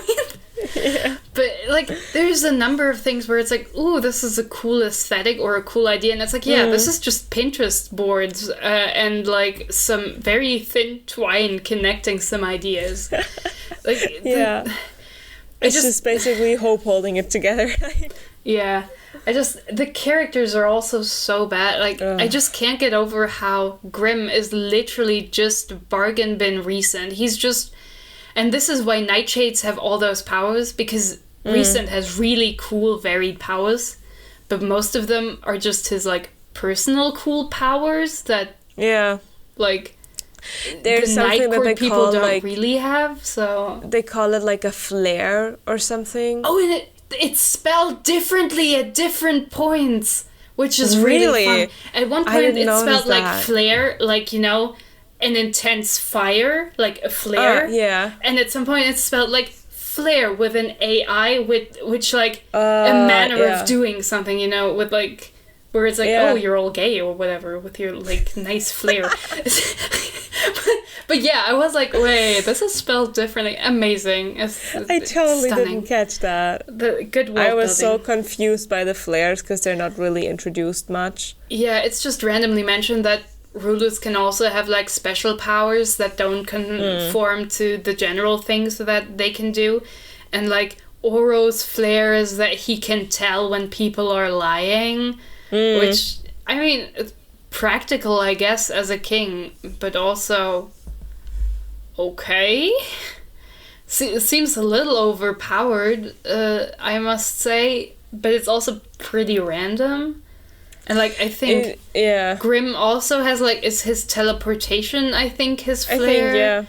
And it's like, wow, okay, cool. Because that's what made him like super dangerous in Oro's eyes, because he can just teleport, and if he can teleport Isla with him, he can potentially also teleport a whole army.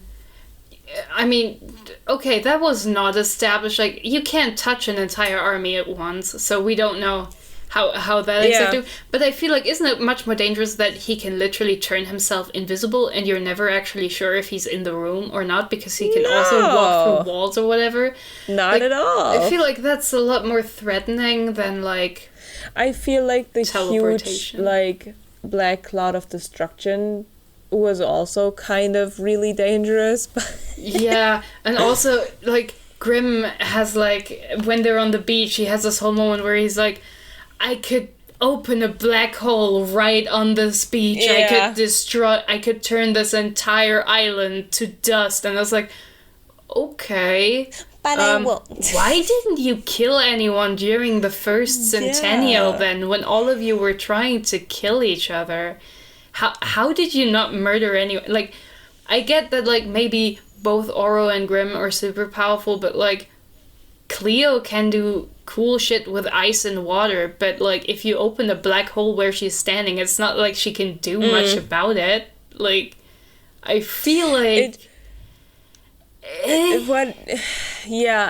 problem is with Grimm, he's not just recent combined, he has a little bit of the Darkling in him there, especially concerning his powers. He has a little bit of, like, what's his name? Carden? yeah. He has a little bit of that with the wickedness about him. He has all of the bad boys combined in there. He has a little bit of, like, this Rowan kind of, I'm actually a good guy. And there's just so much combined in this character that he feels like a caricature. That's the whole problem. That's a lot of characters' problems. They're tropes, but not explored. Like, they're cliches, because she took a trope but didn't really add anything onto it, or if she added things, she added contradictory things. Yeah. It's also like, Grimm is such a weirdo, because the thing about him is, I mean, I guess, I don't know if she changed her mind or whatever, but from reading the book, it's pretty obvious that he's the main love interest, and Oro is clearly just a placeholder until they sort out their issues. But Grimm is so clearly the favorite here. Like, it's so obvious. And, like, maybe she does a plot twist or whatever, but, like, Oro's so boring, and their romance really is just, like, they're supposed to have, like, fun banter, but it's not banter because they just genuinely dislike each other, so it's not fun. They're just cranky at each other for a lot of pages. So, I personally really liked Oro, because when I read the book, all of the characters felt they felt very flat, and don't get me wrong, Oro is not round. He's still flat.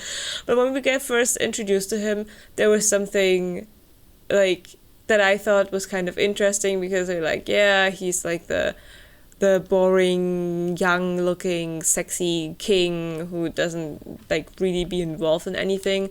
And then he pairs up with Isla, and you think, ooh, he's gonna be, like, this big, scheming mastermind, like, there's something behind it. And then he's just this dude who's, like...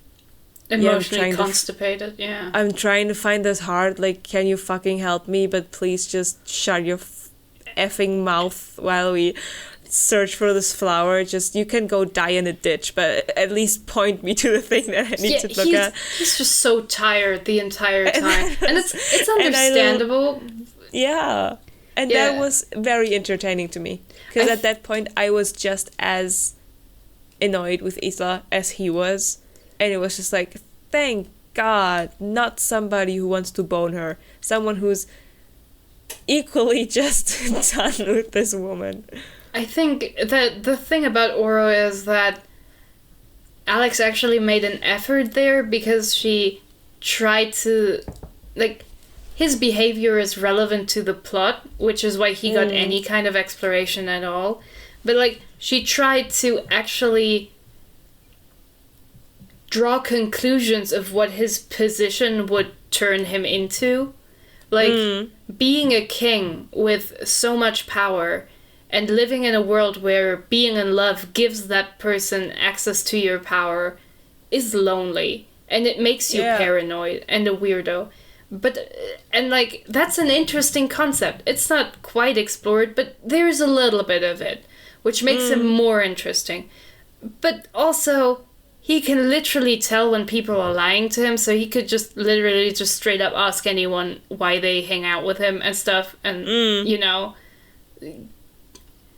figure out people's intentions, and if they refuse to talk about it, he can just be like, okay, you're untrustworthy, I'm not going to waste my time on you. Yeah. I guess the thing is also that, like, all of these ancient people, just, there's not enough scheming going on from their side. Like, I don't understand. Everyone is so upfront all the time. No one ever has, like, hidden motives or is just pretending. No, they're all just exactly who they claim to be. Like, Cleo is very open over the fact that she fucking hates Isla and would kill her if this was, like, useful to her. Like, the moment it becomes obvious that she doesn't, like, Isla shouldn't be kept around, she'll murder her, sure.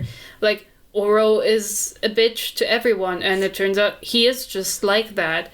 Grim is a horny bitch, and a sleazy weirdo, and it turns out he is just like that. Azul is a sad gay boy, and that is true. He is just like that. He's just a depressed bitch. He's just like that.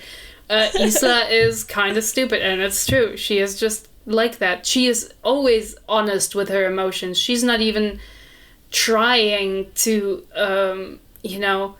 pretend to be someone she's not. She is always so honest in her emotional reactions, even outwardly.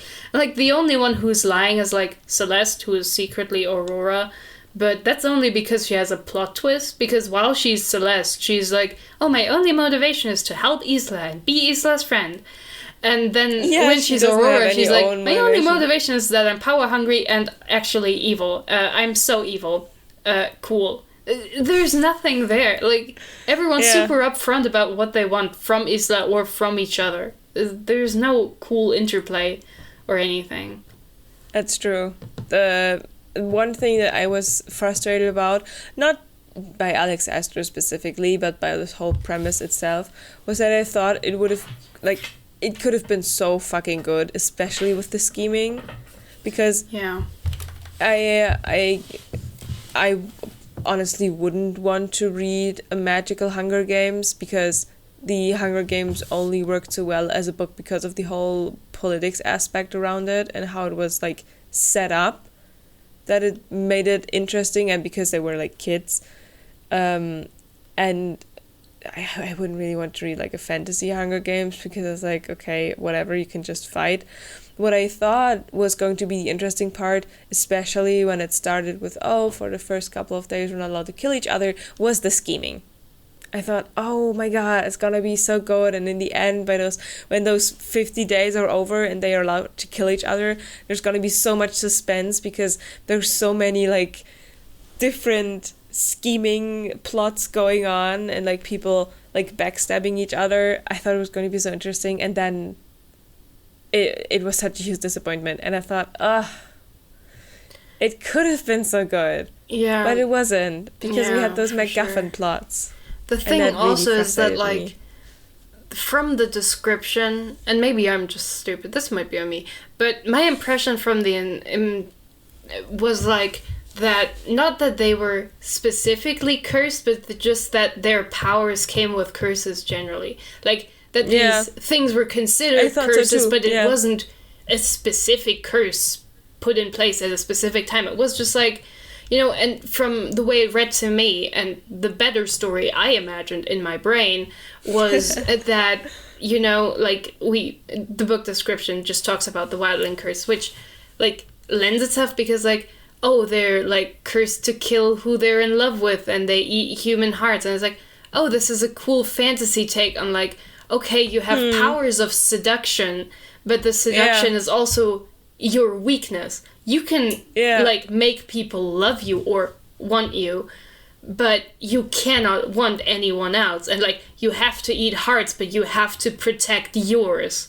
You cannot ever, like, it's like, okay, it's there's a cool thematic, premise. Interesting thing here. And my impression, and I thought it would be like, sure, all of these people have, like, powers, and they want to break, like, the negative, and there's, like, a tournament where you can get, like, a cool MacGuffin or whatever that, like, rids you and of the negative aspects of your powers personally, and that's why they're competing, because everyone only wants the good parts of what there's like of their powers.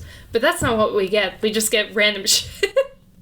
And it's so disappointing because at the beginning we're only getting introduced to Isla's curse, so you still believe that all this like, cool thematic connection. This is interesting. This is cool. We can work with that. And then we get the air people can't fly anymore, and those people randomly die at 25, even though it relates not at all to their powers. These guys can't go outside in the sunlight, and it's like, if I were like either a starling or a wildling, I'd be so pissed. What the fuck are those half-assed curses for the other four? Hello. Like, oh no, I can only you go can't out see the during sun the anymore. day. Like, obviously, that does kind of suck, especially for like humans, which are animals that are not nocturnal and who kind of need sunlight to be healthy. Yeah. Like, both physically and emotionally. But like, still, it's better than like needing to kill a person for every single meal you eat. It's better than like killing people who you care about, or like, but truly, like, I think everyone should just band together and hate skylings or moonlings, because both of those curses are like, I think baby bitch shit. I think the stupidest curse is the nightshade curse.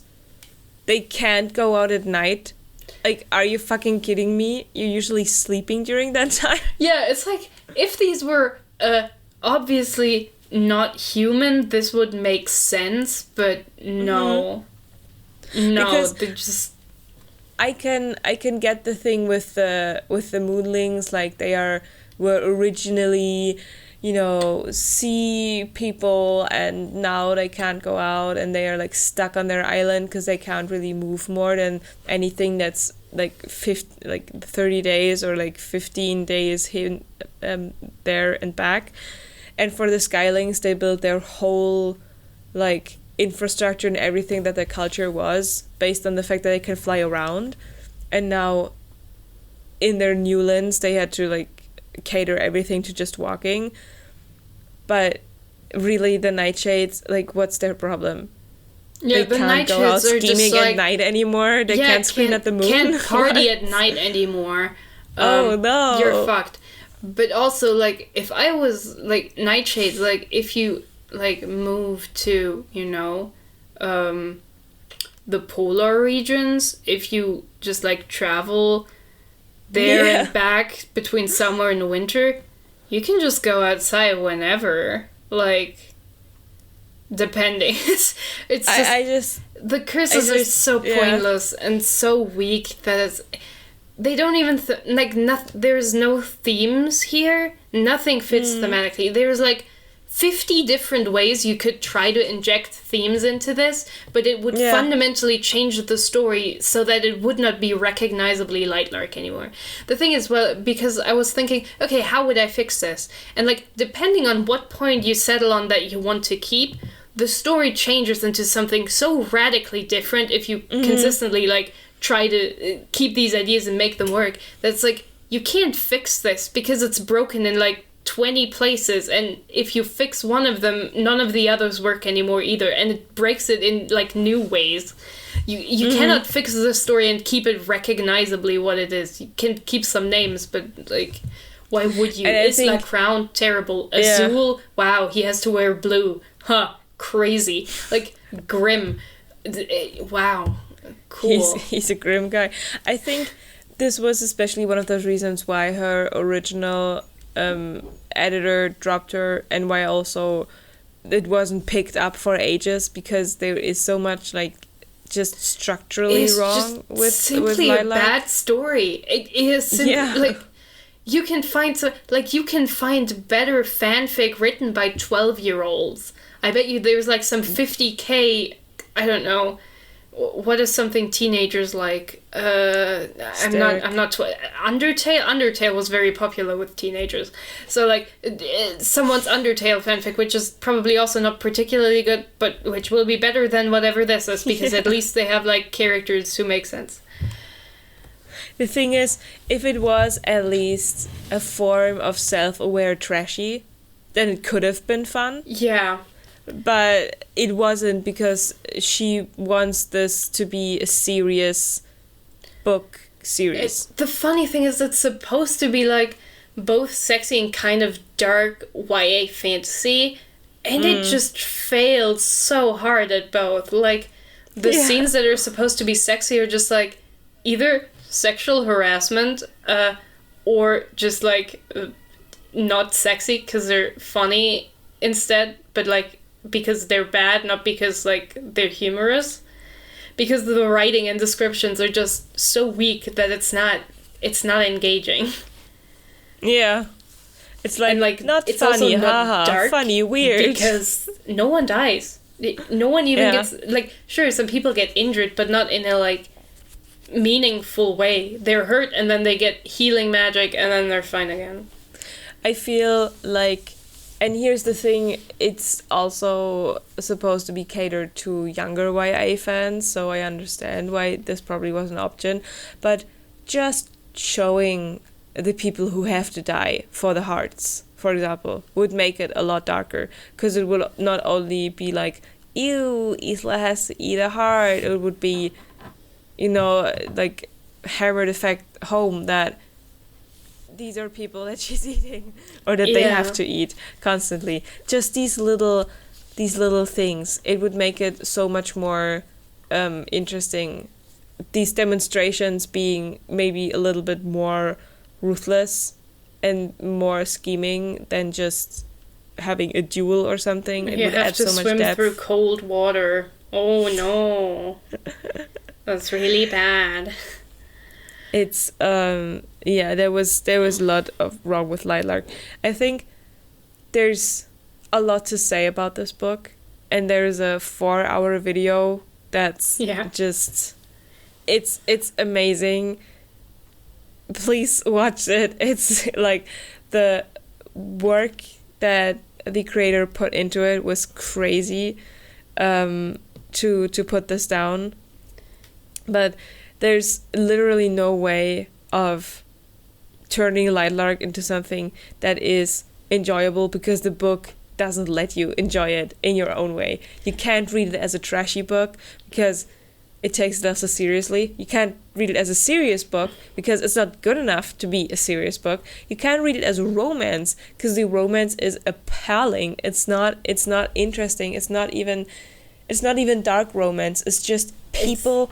The romance is actually angry with each other until they fall in which love. is fascinating for a book marketed as romance, because like, okay, that between Isla and Oro is supposed to be romance, but it doesn't read as romance, and the scenes with Grimm are very few, actually, like page count wise. There's not a lot of Isla Grimm interaction. There's a lot of Isla and Oro interactions while they're looking at fucking plants, but it's not romantic tension, and it's also not a fun building relationship. Like, it's just, they're just grumpy co-workers, basically. It's not, there's barely romance in that.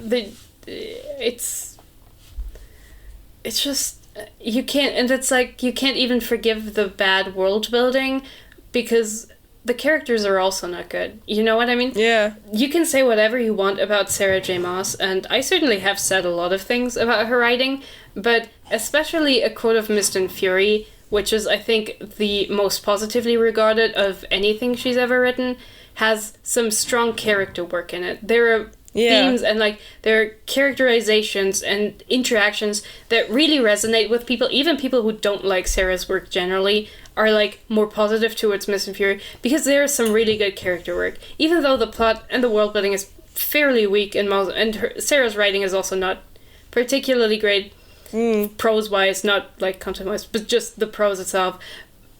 But there is really strong character work, and the character work makes you forgive the worst parts. But this, here, the character work is almost one of the worst parts, because the characters are so flat and uninteresting and contradictory in themselves if they're not super flat, like Azul, who is, like, depressed, and that's all he is. Our poor gay boy. Framed. Yeah, truly. I hate crime, basically. He's just like, well, I would kill myself if that would change things, because my husband died. Never mind that, like, people who live this long could get over, like, grief and, like, fall in love again or anything. No.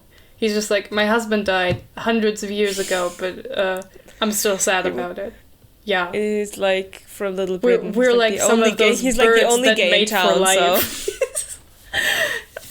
Yeah, it's like, I mean, we also have Cleo, who is bisexual and evil and a huge cunt, which, great, love that Do representation. they say that she's bisexual? They don't say she's bisexual, but Oro mentions that she had both, like, female and male lovers before she ascended the throne, at which point she stopped having sex because it's too distracting from her evil schemes. Yeah, I remember. That's so why dumb. her demonstration was for dedication. My bisexual queen. I love her. What representation for us. She's so spiteful. She's so mad, but like Isla just mentions like her curse, which is like shouldn't be that big a deal. Like she makes like a comment in bad taste about the Moonling curse, but if you're like 500 years old and like a 20-year-old is a little catty at dinner, I don't think you'd hold a grudge. I think you'd be like, God, this fucking stupid child. I have actual things to worry about. This kid has never suffered like I have suffered, and you just ignore it. But no, she's so mad. I think I would entertain the thought of being like, maybe I will kill you first, just for the fun of it, you know? Yeah, she's like, you know what, you're such an annoying little bitch. Maybe I will kill you. I do everyone a favor. And she's right. Yeah. But, just generally, Lightlark is so disappointing, and I cry for all the truly, truly good authors who never get picked up or published just because publishing is such a, like... So few books get published and so many manuscripts get handed in. It's like, I feel so bad for all of these people because there are so many really, really good stories out there, and this is what gets so much spotlight, and it sucks so much. I feel like that's why some of these self-publishing books went the right road, because at least somebody will read your story, opposed to just no one reading your story. And I know that it's very frustrating to know that your only option is between nobody and like a couple hundreds, but in opposed to a publisher picking you up and like getting the genuine work that it deserves as a story. But it's just this. Lightlark reminded me of a book that I read a couple weeks ago. It's fairly new. It's only in German though. I picked it up at the library and it's called The Run. And it suffered from all of the things that Lightlark suffered from. Weird language and grammar, a plot that was like the pacing was so off. There were so many things happening in this book. You could have easily taken this book, divided it into two parts, put the part as the second book as a third book, and then just fill that up, make the characters work. Grimm is basically the same person as the love interest in that book was in The Run. Like a shadow singer is what they are called. Basically the same thing like in Akotar, the thing that Azrael is. Something along those lines. And it's just super fast-paced. There's weird plots. Things are described in weird way. And when I read that book, I thought, gosh, this was a case of self-publishing that then got picked up at some point by a publisher, where there should have been an editor going over this book instead of just, copy-pasting it into the official part. And with Lightlark, it's like the way was different, but the result was the same. It was a book that was just half-baked and that got put out, and people spent money for it. Honestly, the thing that really gets me about Lightlark is that I've also read some like other YA fantasy that was fairly mediocre to bad that came out in the last few years, which definitely also should have had like more rigorous editing. They needed like one round of like serious developmental editing and then like another edit for like fine-tuning for sure. But they were still much more coherent stories than Lightlark was. Yeah. And I mean, I didn't enjoy them. I was fairly bored because nothing is more offensive than mediocrity, really, because it's so forgettable. It's not engaging, but it's also not terrible enough to remember.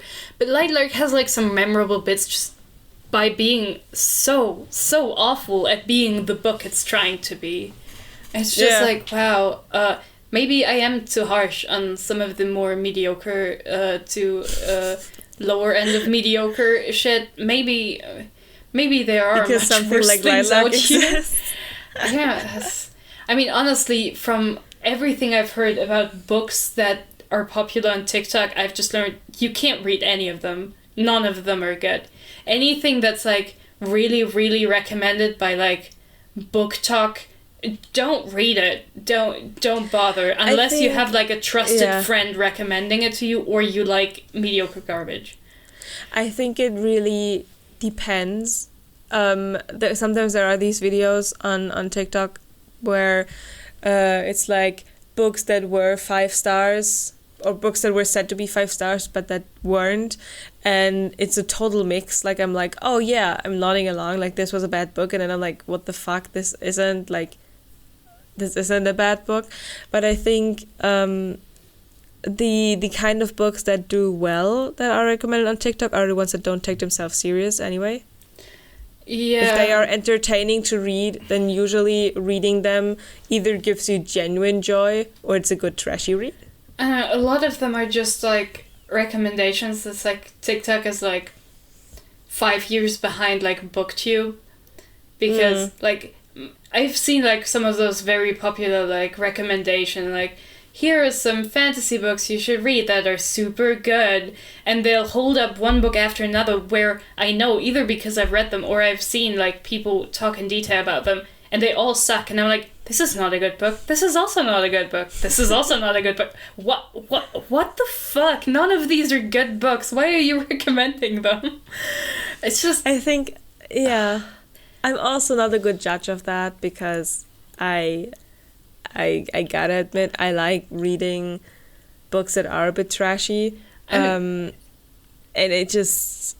And here's I the still thing. enjoy that. If you know what you like, then that's great. And I'm gonna admit, like, I enjoy hating things, but on the, like, because complaining is fun.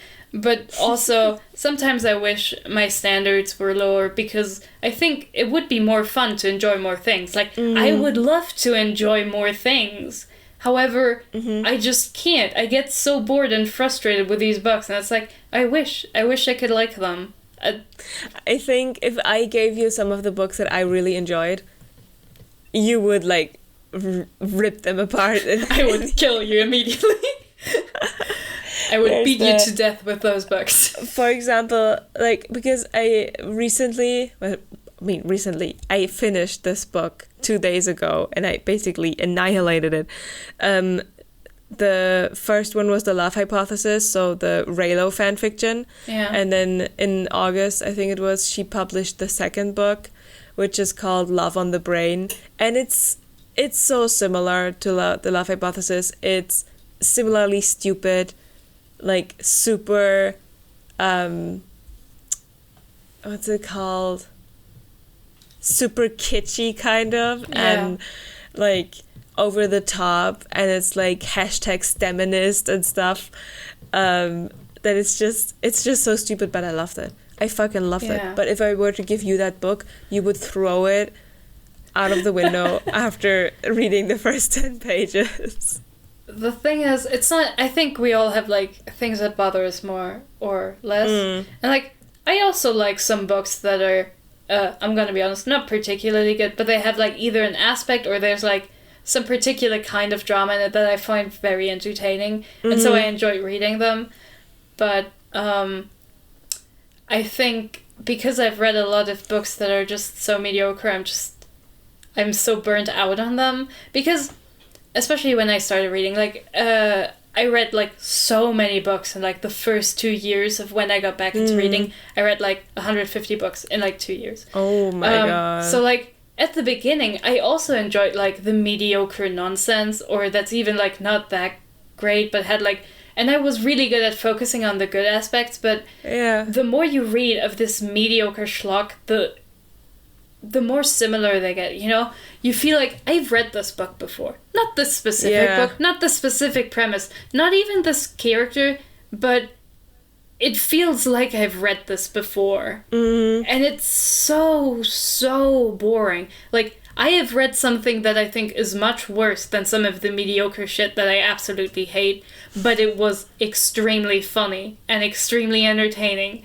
I would not recommend it to anyone as, like, good books, but they were very fun. But also, they were fairly short. They were, like, 220 pages or something. If something, like, the worst offense of, like, bad and mediocre books is being long. Because you know these needed editing. You know there's gonna be so many repeated thoughts and, like, plot lines that take forever to get anywhere, long descriptions that are just boring and bad. But, like, if you have 220 pages of insane shit happening one after the other, it's amazing. It's an incredibly funny ride. And, like, at least those books committed to being kind of dark. Like, they kill off people, like, at the beginning. It's extremely funny. I can't take it seriously, but at least people die all the time. And what more can I ask for, really, when a book promises me that people are gonna die? I think this part with things just getting repeated time after time was something that made those first 25 days in Lightlark so ridiculously, like, grading, because these demonstrations are each supposed to show different aspects of the rulers, you know, their viciousness in the fight, their powers, their fears, their secrets, ambitions, anything. But in every single one of these demonstrations, Isla goes through the same problems, which are, I don't have any powers, I feel like I'm not special, I've been sheltered my whole life and this isn't good enough, I want more from my life, I want to be egoistic for once, like, I want to be just, I don't want to care for anybody else, I don't want to be a ruler. And these are the thoughts that are repeated in every single demonstration. And at some point I thought, we had already reached this conclusion in the first fight. Yeah, it also yo-yos back between, oh, I want to be selfish, and then to, I'm going to be selfish. I'm just going to get what I want, and I want it all. And then it just jumps back to, I would break these curses even if it would break me. I would save my people even if it destroys what I am. And it's like, girl, can you decide, please? She flip-flops so much. Either one would be fine and could make a compelling main character. Both at the same time just means you have no idea what you want, and neither does the author. There's also one thing that's so random, but one additional thing that I found out today, why Isla is such a self-insert for Alex Aster, is that there is a part in the story where Isla sings, and it's brought up sometimes in the book that she has like a nice singing voice and such, but Alex Aster actually tried to start a singing career. There is a song from her on like streaming platforms. It's not bad. It's also not super good. I think if it's the kind of genre that you're into, you will probably enjoy it, because the song apparently also went viral on TikTok.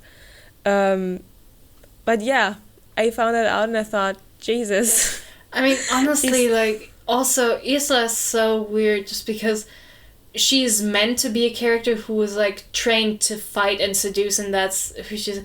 But also, she loves books.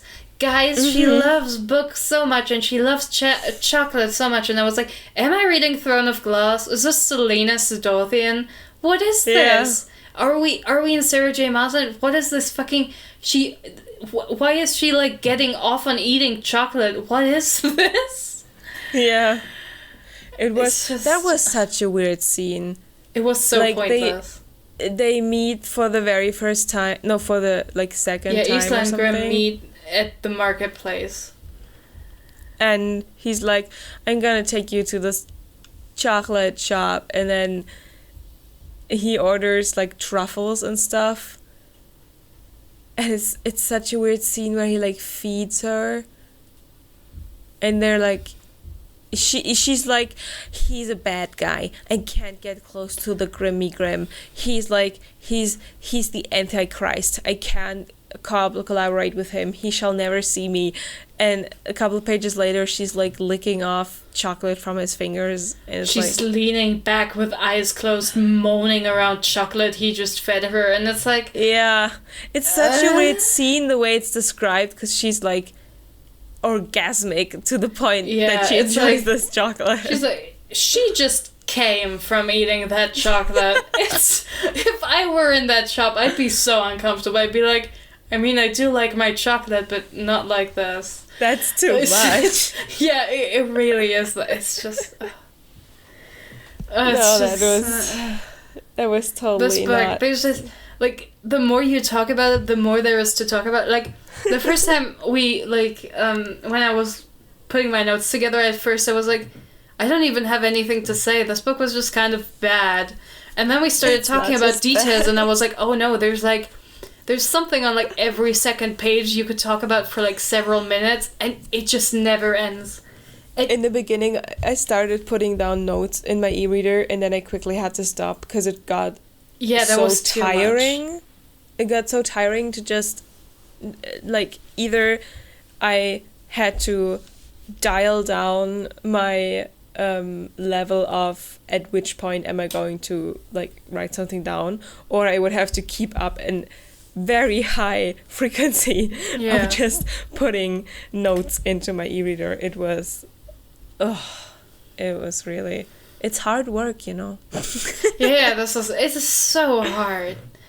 But honestly, like, reading Lightlark was exhausting. I got so tired. Yeah. At some point I was just like, no, I'm gonna finish it today. I can't. My energy after this will be depleted, but I'm so glad I took the time to, after I read Serpent and Dove, read a good book in between, because... Oh, really? Oh my god, yeah, it's like, it's called The Guest List. It's kind of a crime thriller. Like, it's not a murder mystery, because, like, somebody dies, but it's more about the build-up. Like, you have, like, at the beginning, you have a flash forward, there's a corpse, you don't know exactly who it is, and then you slowly meet all the people who are on the secluded island together, and slowly learn of their dynamic and how individually fucked up all of them are. And it's really, really interesting and compelling character work. And then I read Lightlark after, and I was like, oh god. This is, like, the opposite of whatever I just read. Like, okay, this is also a few people on an island who are supposed to be, like, murder is supposed to be relevant, but no. I did try to get the fourth Bridgerton book from the library before I started reading Lightlark, but they didn't have it available. It's currently checked out. So I thought, oh, you know what? I'm immediately going to, like... Not that Bridgerton is, like, genius literature. No, but it's an easy, like, fluff-free. It's, like, fun drama. It's super fluffy. Yeah. It's, like, a bodice ripper. You can just read it and have fun with it. So I thought, I'm going that sounded wrong. I was like... I didn't mean it like that. They didn't have it available, so I was like, you know what? I'm just going to immediately buy Lightlark. Like the day that we did the Serpent and Dove you episode, were like, I'm just I'm just gonna buy Lightlark, and I started reading it, and I finished it 2 days later. I think it was, and it wasn't that it was so compelling. It was that I was on, I think, a long weekend or something. Yeah. And I thought, you know what, I just gotta use my time and read this book. Yeah, I might as well. Yeah. And so I'm a very naive reader, it maybe, because I'm always hoping for the book to kind of like turn a corner, and if it doesn't happen and I get to that last page, I'm like, I feel so betrayed. Because I'm like, I kept out for you. I was loyal to you, you know? And you're not giving me anything. All you gave me was the opportunity to like write you down in my book review burn book that I have. Yeah, it's just like I mean, I had, like, seen general reviews, like, without, like, too much detail before, so I was like, oh, this is not ever gonna be good. So I was, from the beginning, I was like, ugh, I am gonna be exhausted reading this because I know it's not getting better. And, like, that's why it took me so much longer than a good book would take me. It took me like a week to read this, and I read every day. Usually when I read something good, like at the beginning it might be slow because I'm like, okay, I'll read like a few pages because I have time right now, but at some point it gets really compelling and I don't want to stop, so I keep reading. But that didn't happen with Lightlark. At one point I was like, okay, we're gonna sit down and read the rest now so that we can be done with this piece of shit. Yeah. Oh man. Yeah. No, I remember Lightlark, I sat down, I think it was the second or third day, I don't remember how long it took me, but I sat down at like 2 p.m. and I finished it at 9 because I was constantly like looking back at it like, are they fucking serious? And then I went in again and just continued reading, and then I was again sitting there for like 20 minutes thinking like, is this, what am I reading right now? And I remember I sat there at 9 p.m. and I thought like, are you fucking serious? Like, it's just, I feel like the cherry on top is that the ending is that stupid scene with Isla and Oro where they're just like, we're so deeply in love, but we have no idea how it happened. Oh well. No, the very last scene is the one in front of that stupid vault. Oh, that's true. That's true, with the crown as a key. That is one thing that was so agitating for me. So in this Palace of Mirrors, or what it's called, there is a door, and the very obvious lock to the door is a hole. And she doesn't really describe the hole very well, because when she initially described it, it was... I thought it was like a long rod, basically, form of a hole. And Isla tries to stick all kind of stuff in there, and it just doesn't work. And I was constantly screaming in my mind, just get your fucking star stick and stick that in there. Like, that's probably going to unlock it, because she sticks in a lot of things like arrows and twigs that have a certain form, like quite long and, you know, like straight, like something. I at some point I thought maybe Grimm has to stick his fucking dick in there. I don't know. And in the end, at the very end of the book, she takes off her crown and inserts the crown into the hole. And it didn't make sense for me at all, because it was like, how is this possibly supposed to work? And those are the things that are so frustrating in terms of her writing style and her describing things, because she isn't doing a good job of it.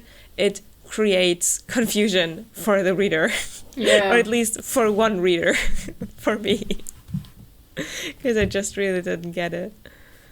But I don't know, maybe do we want to say our last verdicts? For Lightlark? It's not good. Don't read it. It's don't bother. Watch Crowcaller's video on YouTube, which is 4 hours, and it's extremely informative. If you want to be on top of your Lightlark lore, they're the place to go. So don't bother. Don't spend money. Please don't spend money on this. It's not worth it. So, I mean, I'm basically just going to agree with that. Lightlark feels like it was that kind of story that you write as a college kid and you're keeping it in your drawer and maybe looking back on it after you have a successful career. But it's not that. It's not that at all. Because it feels like she did try to give it the input that it would need to get published, but at some point you just, I don't know, just said fuck it and stopped. So don't give it the money. I know it's sensational and you might be tempted to buy it and want to read it, but it's really not worth it. Watch the video. That's all you need to understand the book and to understand the fuckery going on around the whole issue. What a happy episode, I must say. Yeah. So much positive energy in here. Yeah, we're such lovers. We could never be negative about anything. Positive vibes only in this space. And if you're not positive, then you're just gonna get censored for the whole podcast. If you're not positive, you get killed on sight. No, you get a curse. Sorry. Yeah, you get cursed to not leave your house when you have to pee. I don't know.